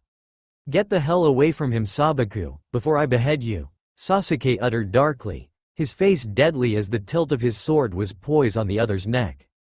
I apologize Your Majesty, but His Highness could not anymore wait for your decision. If Lord Gaara terminates this connection, His Highness Naruto would die. Neji explains levelly. While Shikamaru ushered the Baron and his daughter out of the room, Sasuke deepened his thrust on Gaara's neck where it grazes and a drop of blood trickled down on his dark green surcoat. A pair of cold aquamarine eyes open, meeting the dagger gaze coming from Sasuke. But instead of wrenching himself from Naruto, He smirked at the emperor as if taunting him, while continuously moving his mouth against a pair of soft now pink ones. Gaara's other arm hooped around the blonde's waist, pulling him closer to his chest, the collar of Naruto's chemise falling down to his shoulder, showing a soft smooth skin. Sasuke growled and would have struck Gaara if not for the strong arms of Kakashi holding him off from behind. "Let go of me, Kakashi. You kill Gaara, and you'll kill Naruto as well. And you won't like that, will you?" Kakashi said calmly, removing his hold from the emperor. "And Gaara, don't do something unnecessary. I don't think Naruto will appreciate it once he woke up. Lord Sabaku will temporarily allow the flow of energy from his body to Prince Naruto to stabilize his condition, but it doesn't mean that he was transmitting any of his spirit to fill Lord Namikaze's demand. Right now, we need Lady Karen from Kusagakure for her abilities to heal Bite. Her energy might not be enough, but Gaara can give his extra life force to alleviate His Highness' need." Neji explained further, standing a little aloofly at one corner of the bed, his eyes monitoring the change of force inside the youngest monarch. Sasuke slowly retracted his sword, turning his back away from the scene that he loathed. His fist clenched at his side. "How long will it take to bring her here?" He asks, more in control this time. "A week or two with a horse, 2 hours or less with Ryule." Shikamaru answered. "Go and tell Kiba to summon the fastest Ryule he can call upon and bring Karen to me," Sasuke commanded severely. Shikamaru nodded, leaving the room with a toss to his own gray cape. Then, now and forever 5. Sasuke bore his gaze from the balcony, outside where hundreds of campfires were burning and 1,000 more sleeping tents were standing. At the horizon where dark and light met, he could see the vanishing Ryule where Kiba was probably riding. The giant dragon-like eagle was the fastest air beast of the land, and dangerous to anyone who had no idea how to deal with it. Even though he changed into a finely woven white shirt underneath a black doublet embroidered with gold and silver, it wasn't enough to cover him from the biting cold of the weather. He left his cloak inside as he could no longer stand watching his fiancée being kissed by another man. Not that he desired to be the one doing the act, it was just that he almost never shared what was his. "Permission to join you, Your Majesty," a soft voice called him from behind. Slightly turning around, Sasuke was met by a well-dressed Sakura. She now looked more of a lady than a vagabond from the forest. Her moss-green gown complements her eyes well. It was snugly fit, lining the perfect curve of her body. The bodice were squared, displaying her smooth, well-endowed upper chest. The neck and the hem of the gown were embroidered by golden thread. The sleeve of her dress was tied at the upper arm and was very long and full below the elbow, almost touching the ground. The blio was tightly laced from the hips, right up the body and through the underarm to the upper arm that caused distinctive pleats on the full skirt. A golden belt was tied loosely on her hips to emphasize its roundness. A soft look he rarely showed settled on the usual standoffish face of the emperor. "Permission granted." Sakura timidly walked up beside Sasuke, grasping her long plaited hair on her shoulder. The reddish hue from the sky landed at their face, giving off a romantic background. "Can I ask for a permission to speak freely again, Your Majesty?" Sakura asks bravely. Her mouth was stretched with full smile, showing a perfect set of white teeth, making her lovely face more charming. "I suppose I could allow that for now," Sasuke reposed thoughtfully. "Thank you, my lord," Sakura responded. "Is there something you need to ask me? Are you fine now, Your Majesty?" the girl curiously asked. "Lord Sabaku's action earlier is beyond impudence, I believe." Sasuke eyed her for a moment, contemplating of whether he should expose his private life to her. "I guess I should not be surprised, seeing most of those people who have been around Naruto are all a little in love with him. And I suppose I could not hold grudge against Gaara when he's one of my fiancé's closest friends and that I'm aware how deeply he loves with him." "In love?" Sakura gasped. "And you're fine with this, Your Majesty?" Sasuke snorted, turning back to the camping field. "I believe you heard what I said earlier." Sakura trailed her gaze on the ground, pursing her lips. "A forced engagement? You don't foresee yourself marrying His Highness? If you say that everyone he comes close to become a little in love with him, can I ask why you are not?" Sasuke folded his arms together and leaned on the stone railing. "I'm not saying I could not see myself marrying him. In fact, I could not envision anyone else standing beside me my whole life, while ruling the empire, than him. It's not because of the fear that his family and the powerful army they hold would stop supporting the empire, nor that they would raise a war against us. It's just that, I wanted a family, an heir probably. You don't love him then? Sakura insisted. I cared about him deeply, so much that, I don't love him you see, I'm. Sasuke trailed off, his eyebrow burrows into thinking. He was positive he didn't love Naruto because there's something beyond that in regards of what he's feeling over the blonde. If you wanted an heir, then how could you marry him? Is it because it was stated so? Agreed upon? Sakura asks in confusion. What I understand your majesty is that you care very deeply for his highness, but the only thing that keeps you from fully delving into that feeling was because he can't give you an heir? No, or was it because he's a man? Sasuke bit his inner cheek with that question. He was past with being stubborn in regards with gender. He already came into understanding long ago that both males can be together. What he couldn't comprehend though was why he was afraid of being intimate with Naruto when he had all the intention, with or without heir, to marry him in the future.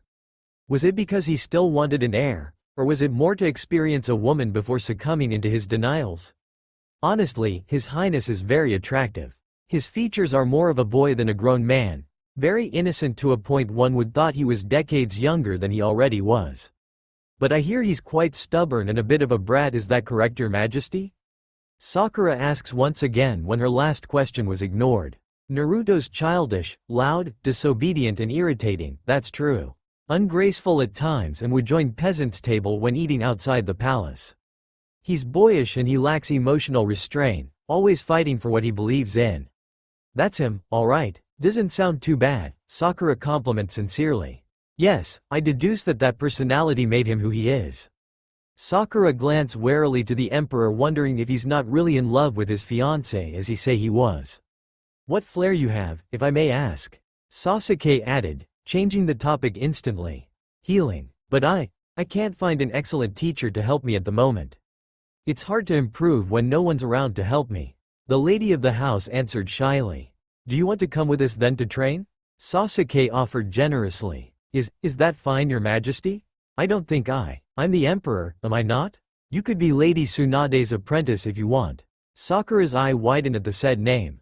Lady Tsunade was the greatest healer of all the lands. Her influence and popularity rivaled that of the empress and to work under her was a dream come true. I thank you your majesty. You don't know how happy you made me. Sakura shouted with joy, completely forgetting herself as she enfolded the young raven-haired monarch into a hug.